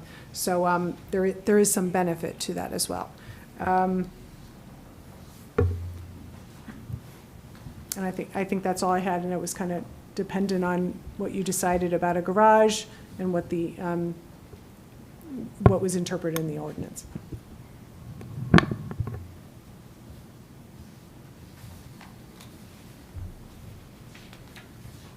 Pressure's on it. Yeah, that section's always eluded me. I don't know why. I'm trying to find it. But if I can let the board ask any questions, I guess, in the meantime. Board, what questions do you have for this witness? I have a question. The gate, okay, so we're checking to see about the garage. So if the application as it is presented is we're able to go forward with it, you mentioned that there's going to be grass in front of the garage and the cars will remain in the driveway. The gate on the driveway side is at the front, even with the front of the house right now, correct? Correct. So if you were to use the driveway for the parking, all the cars would remain in the front yard, the front of the driveway. You're not going to go through the gate and go into the backyard. They do go through the gate into the backyard, and the driveway goes all the way to the grass at this point in time. So what I'm saying is, what's your proposal in terms of parking in your driveway? Are you saying that you would go through the gate Correct. to park? Okay, so even though that is a safety gate, it's going to be used for the cars to be going through. So it will be open and closed. will So be you're not open going and to keep the closed. cars in the front? Okay. So I was just wondering, why would you said you just put that gate there. Why would you put it at that part of the house? Why wouldn't you put it closer to the rear of the house? Just because my cars are then behind the gate as well. So you would keep the cars behind the gate even though Even there's now. no driveway and you're proposing it grass and then a pool, you would keep the cars next to the grass and the pool? That's just, So the driveway will remain, the patio will go away, the cars will remain on the driveway, and the gate is behind the cars, yeah. yeah, I'm just, Yeah, yeah. I'm just So the wondering if cars that's will a... remain on the driveway, what's they the- just won't go into the garage. Okay. Mr. Chairman, if I can interject? Yes, I did please. find this section, and it's under 35-14.2, single and two-family dwellings, and it goes on to section F, where it defines that required garages dwellings, and I'm skipping ahead, dwellings in the R10, R15, R25, and R43 requires a minimum of 2 enclosed garage spaces. So how many, what's your current condition? Is it a 1-car or a 2-car garage? It's a two-car It's a 2-car garage. garage, so both 2-car garages will be removed, so you would need a variance from this section. And the notice does contain the general request for any other variances that are deemed necessary, so if the board was inclined to consider that request tonight, we do have the jurisdiction to hear it. Mr. Bell? My understanding from the testimony is that the garage doors are remaining. They are, correct. What constitutes a garage, then? Garage doors allowing potential for vehicular access, seems to me. My question has to do with how a car could potentially get into the garage, looking at the proposed plan and the existing plan. The driveway exists, it's labeled asphalt. The area to the left of the pool on the new plan, you're saying is grass, and it's not indicated as asphalt, it's not indicated as pavers, but there's something in between that Belgard produces along with other manufacturers called turf stone, which perhaps you've seen, which allows grass to grow between pavers. It's very good for vehicles. It's used for auxiliary parking, football stadia, and elsewhere. Correct. If eventually you had a car that you wanted to put into the garage, it could drive on grass, I guess, but cause some damage, but it could also be on turf stone pavers that might not yet be in the ordinance, but will be I hope before I die, to allow for permeability into the ground of water without cisterns and tanks and whatnot, because it's grass. And what's underneath it, if it's installed correctly, allows for water to drain down, even though it's not recognized as a solution in the ordinances yet. I heartily suggest you look at that and don't say that the garage won't be a garage. It is a garage. I think it'll be a great pool house, frankly. Maybe they're not mutually exclusive. But the garage is a garage. You don't need a variance, in my opinion. And, that's something we actually discussed today, which is can we put pebbles or can we put, But something that would be also an Aesthetically. amenity, aesthetically, functionally, Right. would look like lawn. right, I say that from personal experience. That's what I have going up In to your my bedroom. garage. I use my garage for storage. yeah. But it still is But garage. it looks like it almost looks like it's lawn, or at least Understood. crabgrass. But that's good to know. Ed, going back to the definition, like, you said 2 cars, Yes. so that's 20 by 20, that code? Yes. Or does it not matter based on the age of the truck? It really doesn't matter because it's pre-existing. Okay. And so what we're really trying to do right now is Is say there whether or a- not we're going to have access to it. Right, is there anything in the code that actually says you have to have access to it? Will it actually, we're almost getting into an interpretation. Will I'm it- getting there, but just because of turning radiuses and stuff like that, we've Right. had some other arguments I about. could see that here, yeah, especially since it's a U-turn, Yeah. essentially. Without fall protection on the car into the pool, which. That's another good point. I And can that- barely make it into my garage now. Is I'm it assuming you could drive on the papers as we speak. I actually just stay on I don't use the Got garage it. just because the U-turn is So I'm just trying to get into the Back to the- semantics of, do we have to approve something or not? Because we haven't had enough fun with definitions tonight, I'll read the definition of, so garage, let's see, garage parking, which doesn't quite apply here, but garage private, a detached accessory building or a portion of the main building used primarily for the storage of a passenger vehicle or vehicles. So if the testimony is that there will be no storage of vehicles in that garage, I think it probably doesn't meet the definition. If the proposal is to maintain access where it can be used for the storage of vehicles, it probably would meet that definition. But there's nothing in there that says about the access, so to speak. Not that I'm seeing, no. So if the applicant testifies that they're going to continue using it as a garage to store vehicles, then they don't need a variance. Is that what you're It concerned seems about? they could make that argument. It seems they could make that Yeah. argument, Even if there's grass in front, right. yeah. So would you like to update your testimony? I so attest that I will continue to use the garage and try not to drop my car in the pool. Does that, It's optionality. And I actually think that's the right way to do it, because then if use changes in the future, it's up to the applicable enforcement bodies to address it, not our purview. Yes. My only caution, my only hesitation is if Ed is aware of, is there any RSIS standard or something else out there that addresses access to the garage?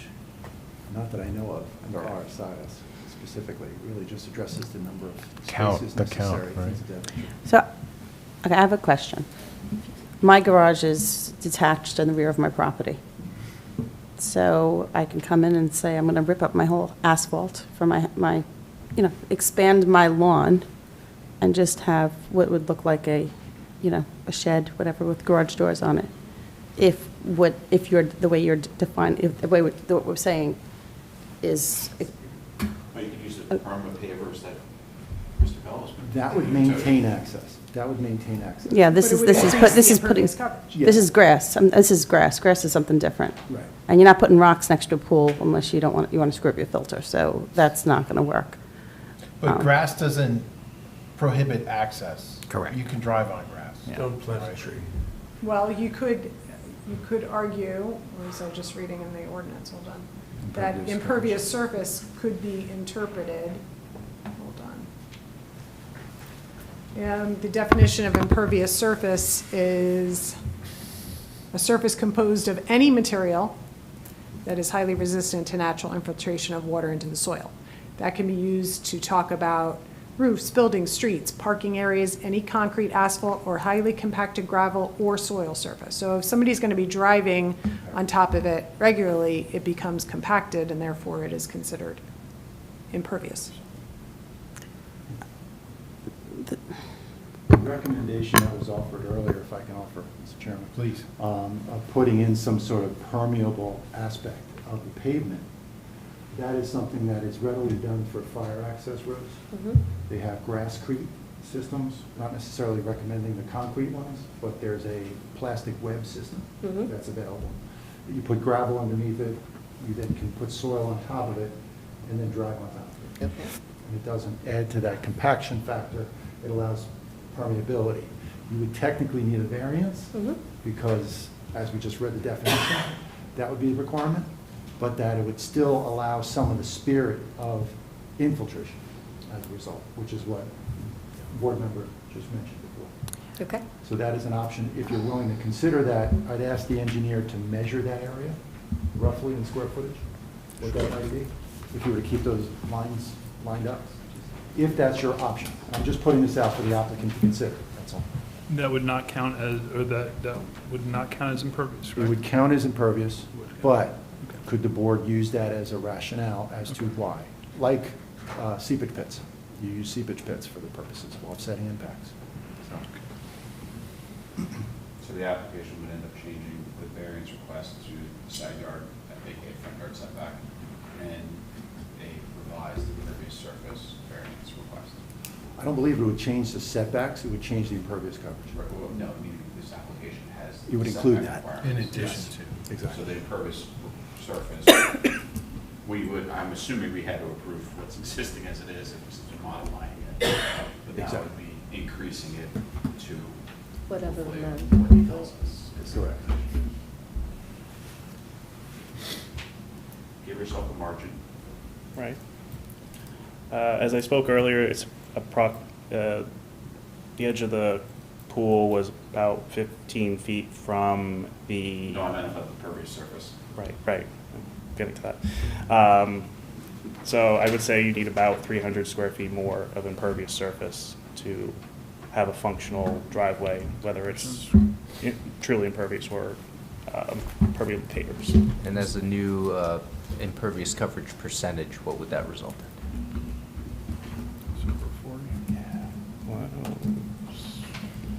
Isn't that triggering stormwater management at that point? I think that's what Ed was kind of suggesting between the type of construction to be offsetting it as well as the pool.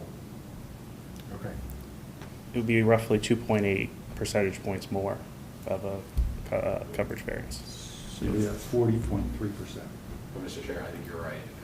I would defer to them. If it's additional 300, it's an automatic trigger. We could grant a variance from that requirement if, depending on the engineering, if you find that there are no adverse consequences of it and that the proposal as is sufficient. But now, just to be clear, I heard correctly, you said 2.8%? Yes. Okay, so 2.8 on top of. 40.9% is the total?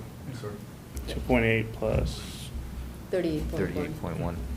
so 40.9 Okay, thank you. total. And I guess to hear from the applicant, if the board were to consider a condition that you include that sort of pervious, although technically impervious coverage for access, are you agreeable to adding that back in? I am. Okay. That is acceptable. Thank you. Is that something we would want designed and submitted to the board professional for review and approval? Yes, I believe it would go Yeah, to we can- Marie. I can work with the engineer to get that. Okay, happy to work with them. And will we retain jurisdiction as customary when it comes to impervious? Yeah, so that's the other thing is, in case there are any stormwater consequences here, typically, when we're addressing any stormwater issues, the board will retain jurisdiction for a period of 2 years after the completion of construction, meaning if your neighbors call and complain about flooding on their property, which resulted since you constructed it, they could bring it to the town, hopefully for a quick resolution for you to address it. But if it is not resolved, then they could bring it back to the board and have us rehear the application and require any additional steps to correct that issue. Understood. Okay? That's fair.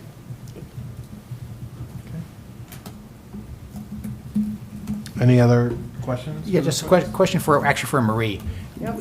So I don't know that we can value it, but the swimming pool, the amount of water that the swimming pool can hold at 6 inches, can you give us a rough estimate of what square foot of additional impervious coverage that would mitigate? Is that a proper question? Yeah. So in the original, all right, so hold on. Maybe just the size of the pool? No, I'm thinking, they were removing 512 square feet of pavers. Would you be adding back that whole portion of it? Hold on one second, let me just. They would add back that, but not, a portion of it becomes the pool. That's If you're a good not point. feeding into the pool, does it count? Right, you're not putting roof drains into the pool. Right, we're not putting roof drains into the pool, no. So, The impervious coverage on the ground anyway. what would be that area then? If you were just adding in the extra portion of the pool, Yeah, the extra portion. 353? The pool's 392. So basically in front of the garage, if Yeah. that was, what would that be? I don't follow. Calculation on the Thanks. fly here. yeah, hold on, just because I can just do a quick measure. So, garage is there. So this spot, which we're Right. removing, so it's basically this he's asking what that amount is. It's roughly 300. Yeah, it's roughly 300 square feet that they're adding for the pool. And the pool can collect 6 inches of rainwater, which is more than enough that would be required to mitigate it if you ask them to put in a seepage pit. Got it, okay. But Does there that make is- sense? Yeah. There is a backwash system, though, as far as a pool, to drain the excess water, right? So that system comes from your pool equipment. Would that be directed towards Gregor Road?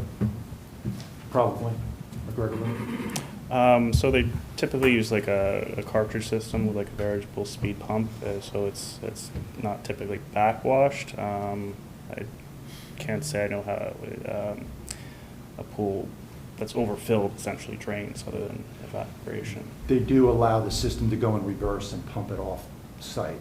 That's, the only thing I would ask is that be directed towards an adjacent stormwater collection system. Right, So right. it doesn't cause issue with the neighbor's property, that's all.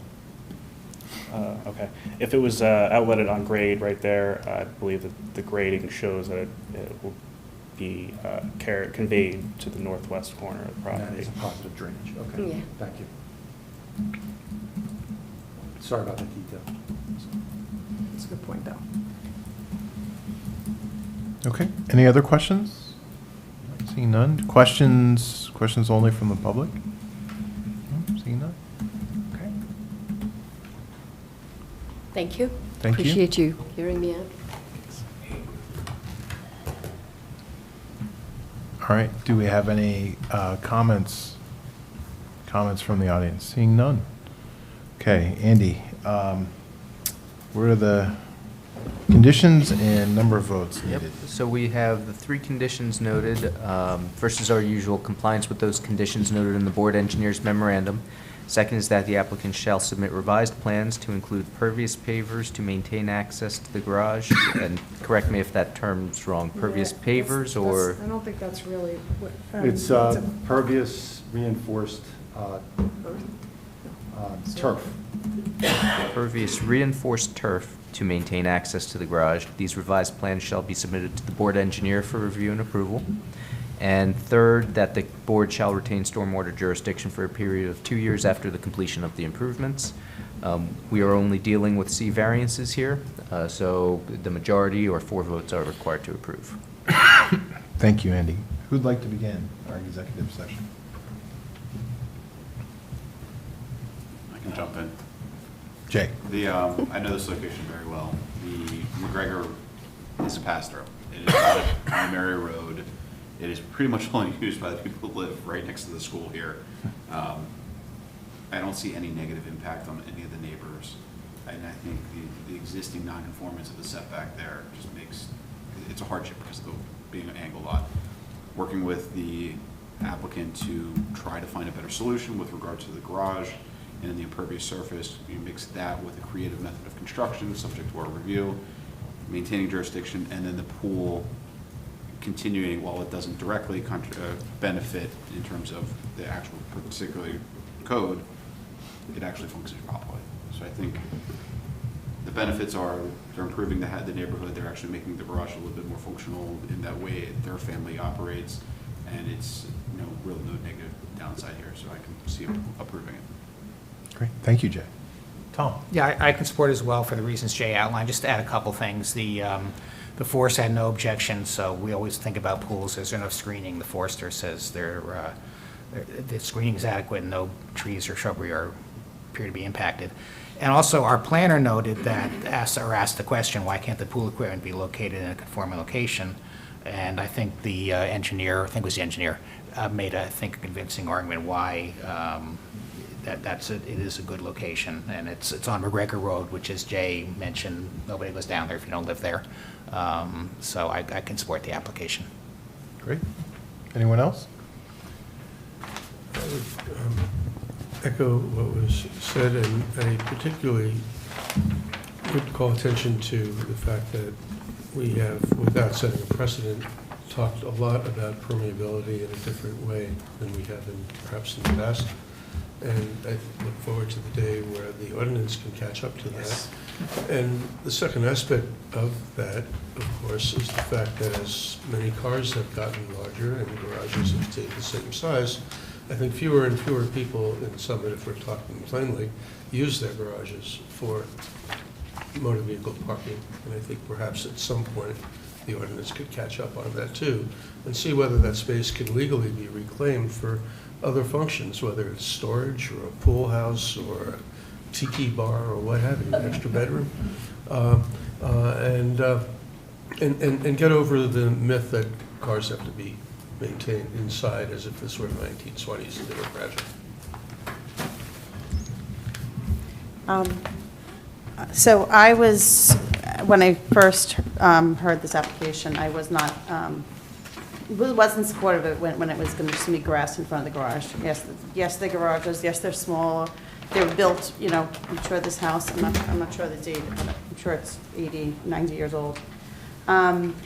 And yes, cars were smaller then, but you still need a garage. It's, maybe it's your house now, but who knows who the next owner's going to be. And I don't think we should be removing garages. I don't think that's where everything to go. But now that you have proposed, you've agreed to do some sort of pavers or where you still have access to the garage, I can support this.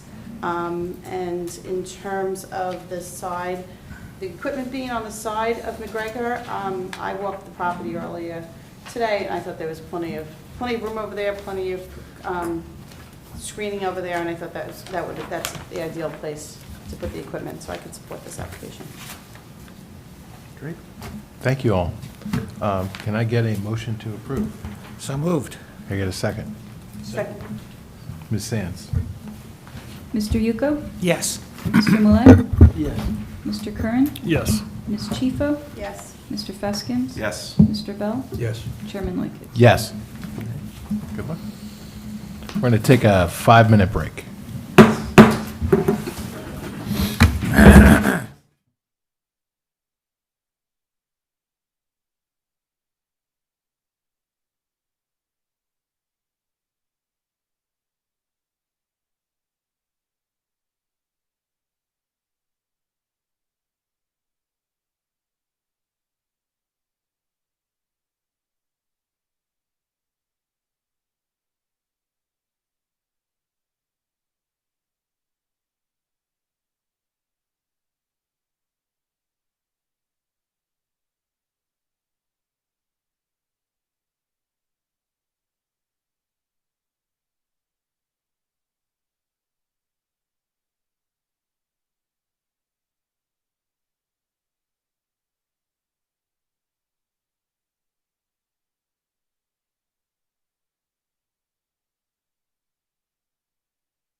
out of support.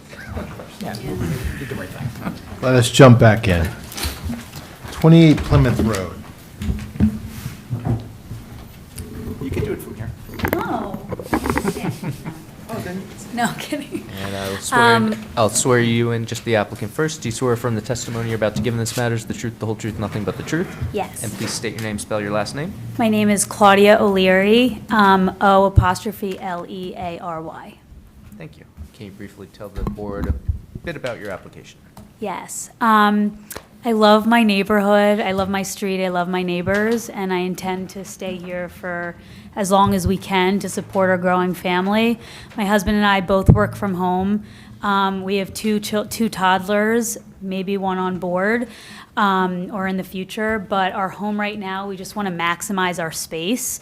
Right now, there are so many things that we could do to make it more functional. One being make use of our garage, keep it as it is, but have a mudroom and a pantry and a bathroom. So not a tiki bar, but something that can just help us with our space and accommodate our growing family. We've spoken to all of our neighbors that we share a lawn with or next to directly. They're all in support of it. One was waiting for our call to see if, he needed to come in, but I told him he could go to sleep. But we really intend to stay for as long as we can, and my architect will review some of the variants that are required. Great. Board professionals, any questions, or do you want to wait for the architect? I'll wait. All right. Board, any questions for this witness, or do you also want to talk to the architect? Okay. Any questions from the public? Seeing none. All right, let's meet your architect. If you could raise your right hand, do you swear from the testimony you're about to give in this matter is the truth, the whole truth, nothing but the truth? I do. And please state your name, spell your last name. Thomas Baio, B-A-I-O, architect for the applicant. Thank you, and I know you've appeared before our board relatively recently. Any changes to your credentials since the last time you were here? No, sir, I remain in good standing with the State Board of Architects. All right, any questions from the board, or would you like to accept them back once again? We would, Mr. Baio, please proceed. All right, thank you. I'll try to be quick because I've listened to all the earlier applications. Obviously, on its face, this application has 5 variances, and it's a lot. But I want to go through the explanation of why I think this board could grant them, mostly based on their fairly de minimis nature and consistency with the surrounding homes. So short of that, I'm not going to introduce a lot of exhibits, but if we feel that they would be helpful, I'd like the right to introduce exhibits as we go, perhaps to address commentary. So the variances, in a nutshell, are, the big one is the FAR variance. The property is an R15 zone. It is significantly undersized, as most of the homes on Plymouth are. We are 10,500 square feet, whereas 15,000 are required. We also have a lot width of 75 feet, whereas 90 is required. I'm sure your board, with me in the past, have addressed other homes on Plymouth, not that they deserve variances, but this is about 2/3 of the size of the zone. So the zone limitations that are imposed on it inherently make almost anything you want to do a variance. So with that as said, I'll go through the variances, the largest one being the floor area ratio variance. We are exceeding the allowed 25% by 162 square feet. The current house is 2255, and we're proposed to go to 2787, whereas 2625 are allowed. So we're 162, or 1.5% larger than the 25%. The second variance is a lot coverage variance. This is really de minimis. The zone permits 3675 square feet of lot coverage, and we are going for 3711, or a grand total of 36 square feet over. The third variance is the zone requires a 2-car garage. The current garage on the property is only 18 feet wide, or 17 feet 11 inches wide, I should say. It can't hold 2 cars, but we want to make it to be a conforming 1-car. And according to the standards of the zone, we meet the 1-car garage requirement, but it was characterized as a 2-car garage by the zoning officer, even though we didn't meet the criteria for 2-car because it was 18 by 20. Nonetheless, we are here to memorialize a 1-car garage that would allow us to have a mudroom, which is how they use it now today anyway. They park a car, and the rest has a refrigerator and a mudroom. The mudroom is depicted on my plans, and it's quite comfortable. The fourth is a single side yard variance, and the fifth is a combined side yard setback variance. In both cases, the current side yards are 9.84 and 11.18. Neither one of them is being made any larger by this application. Now I'm going to point to my exhibits. Short of having to mark it or enter it as an exhibit, I did put a yellow highlighter on here to show where the work is being done. On the first floor plan, the work is being proposed behind the existing sunroom. We are expanding 4.3 feet to allow them to have a more reasonable family room.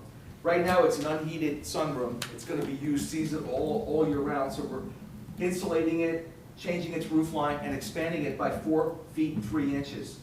The other addition is a 4-foot 6-inch expansion to the breakfast area.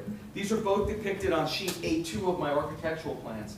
And then finally, the one I just testified to, whereas a pre-existing undersized garage is being made a fully conforming one-car garage, allowing them to have cubbies, mudroom, closet, and a powder room on this level.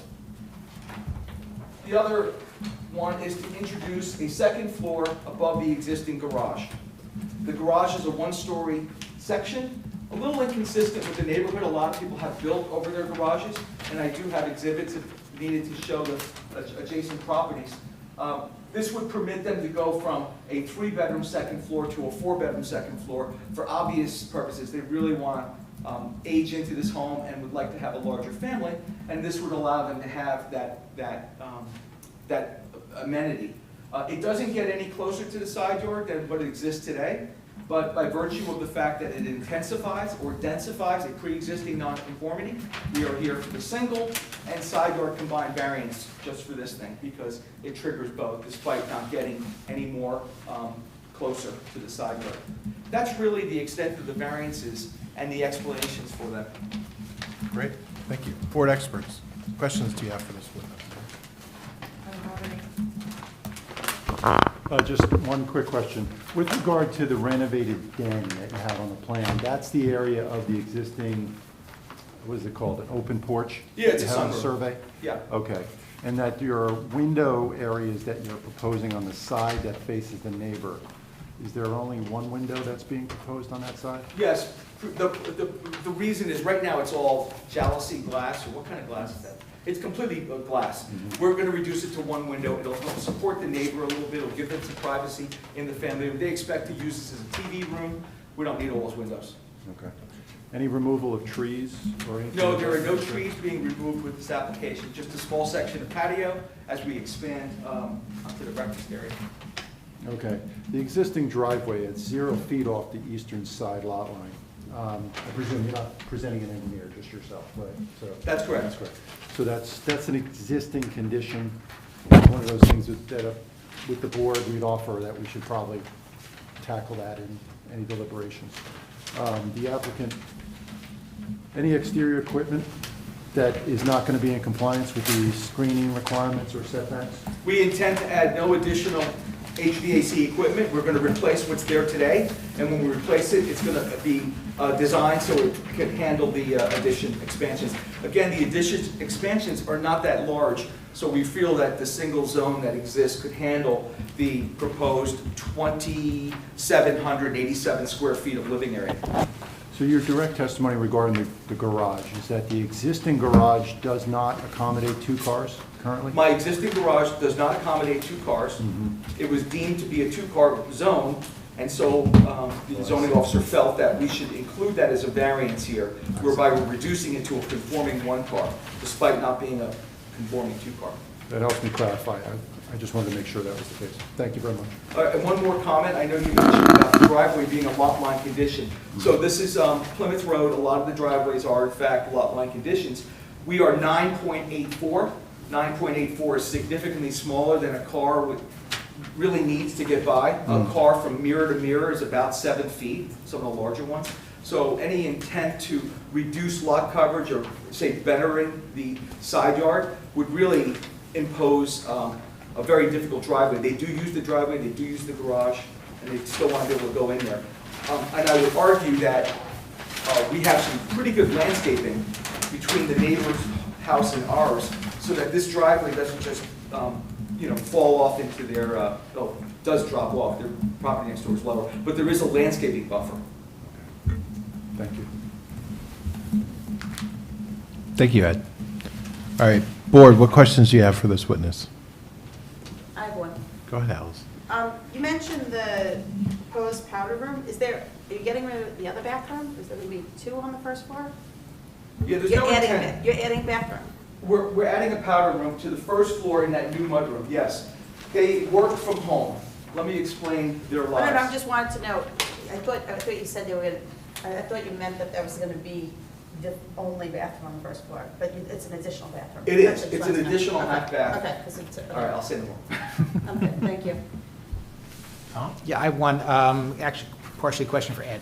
I couldn't quite hear everything you said, so are you recommending we add a variance or for the garage, for the lack of for the Yeah, setback? that was always in our Yeah, memo, is yeah. that variance is necessary. What I was saying is that let's recognize the 0-foot setback for the driveway. Oh, that's the part I couldn't hear, okay. That's what I was trying to say. Thank you. Okay. So, did you consider trying to conform with the lot coverage?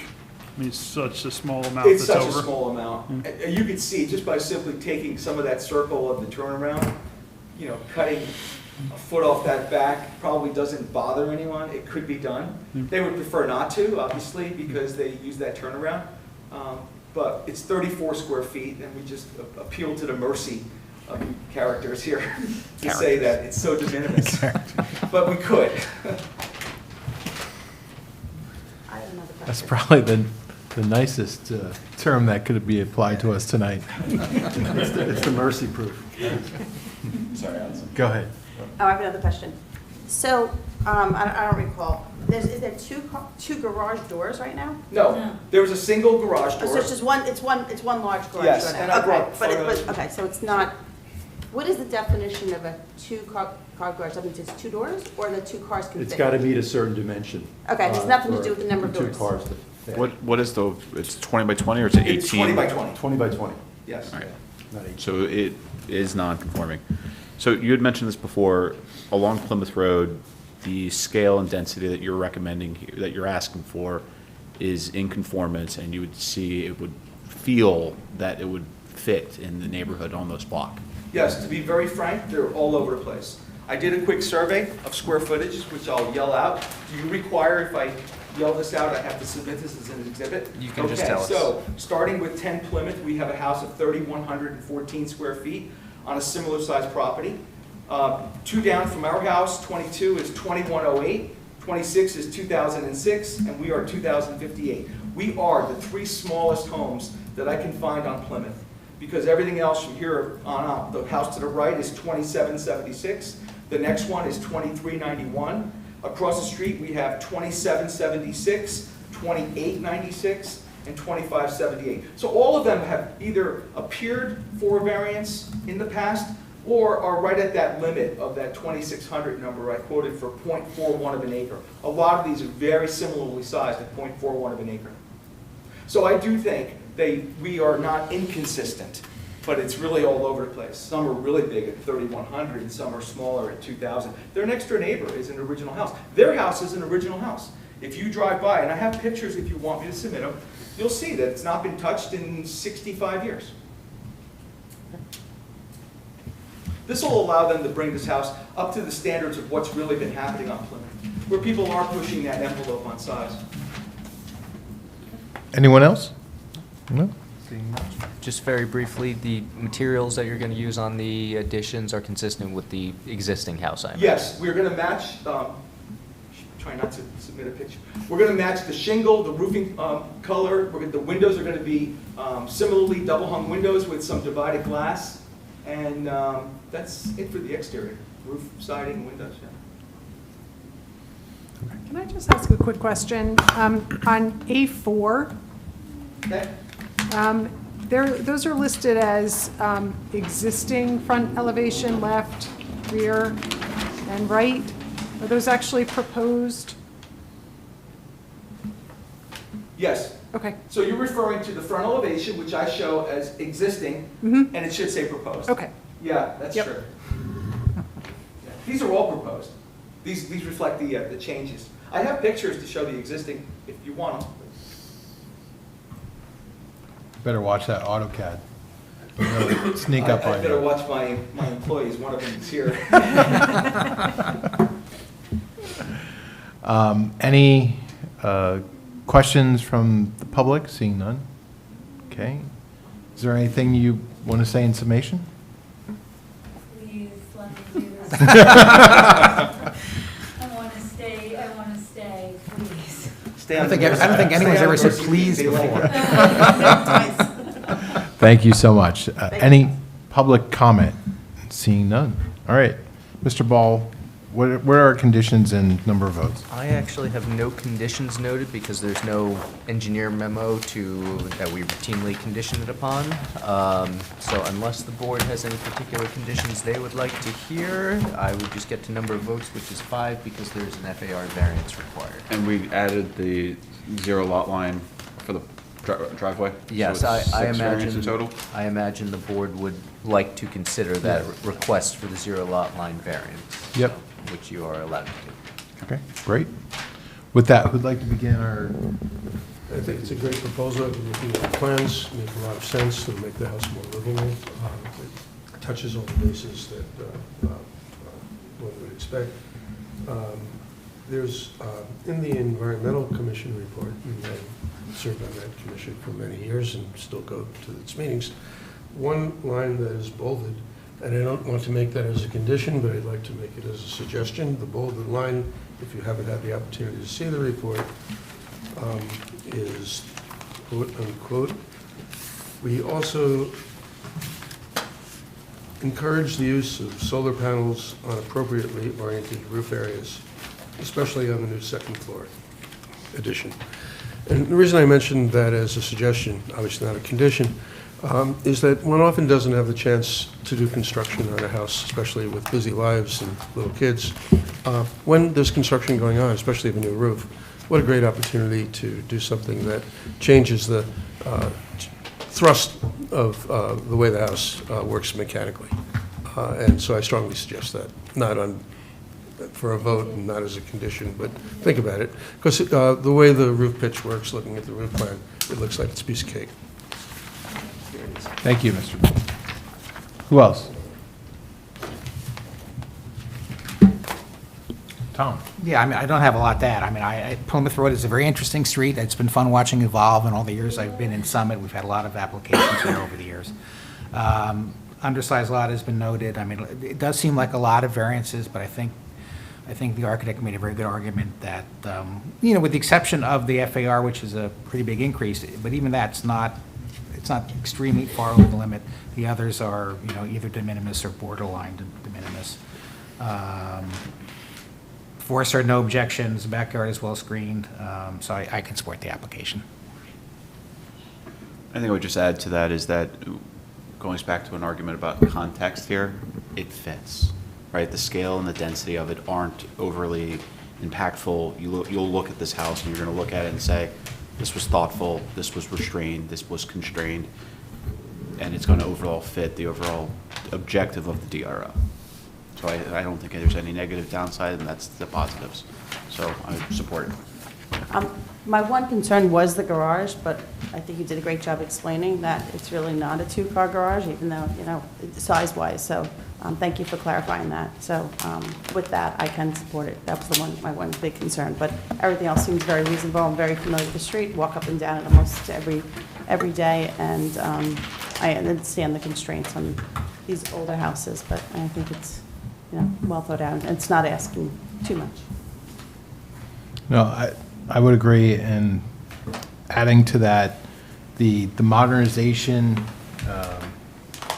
of the house would make it more livable, more usable, and in theory safer, right? Which is a positive criteria that I think we can all agree on, and you're going to stay there, which minimizes the risk of someone coming in, knocking it down, and trying to build some monstrosity, so we are grateful for that. If you want to walk, let me know. 7 o'clock, look out your front window, you'll see that. My kids will watch you. And with most of the work occurring within the confines of the footprint of the house already, and based on what I saw in the architectural elevations, I think the design, the additions fit within the spirit of the DRO. So with that, I can certainly support this application. Motion to approve? Yes. Second. Thank you, Allison. Mr. Yuko? Yes. Mr. Malay? Yes. Mr. Curran? Yes. Ms. Chifo? Yes. Mr. Feskin? Yes. Mr. Bell? Yes. Chairman Lickett? Yes. Thank you All so right. much. Thank you. Thank you. Good luck. Good luck.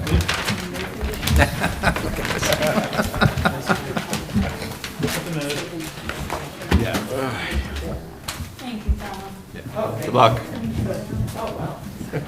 That's enthusiasm, I like it. Oh, my God.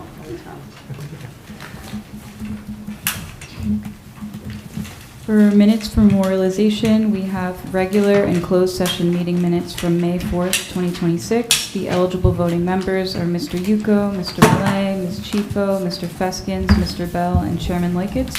Could we get a motion to approve, please? So moved. And a Second. All in favor? Aye. Any opposed? Thank you. All right. Thank you all. Motion to adjourn? Sorry, was there any other business? Aren't you going to miss us in August? No. That's still on the record, right? Yeah, I think we don't meet again until September. Yeah, I was gonna say So- it's post Labor Day, I think, right? All right. First Can I one? get a motion to see you all in September? So moved. Can I get a second? All right. Thank you, guys.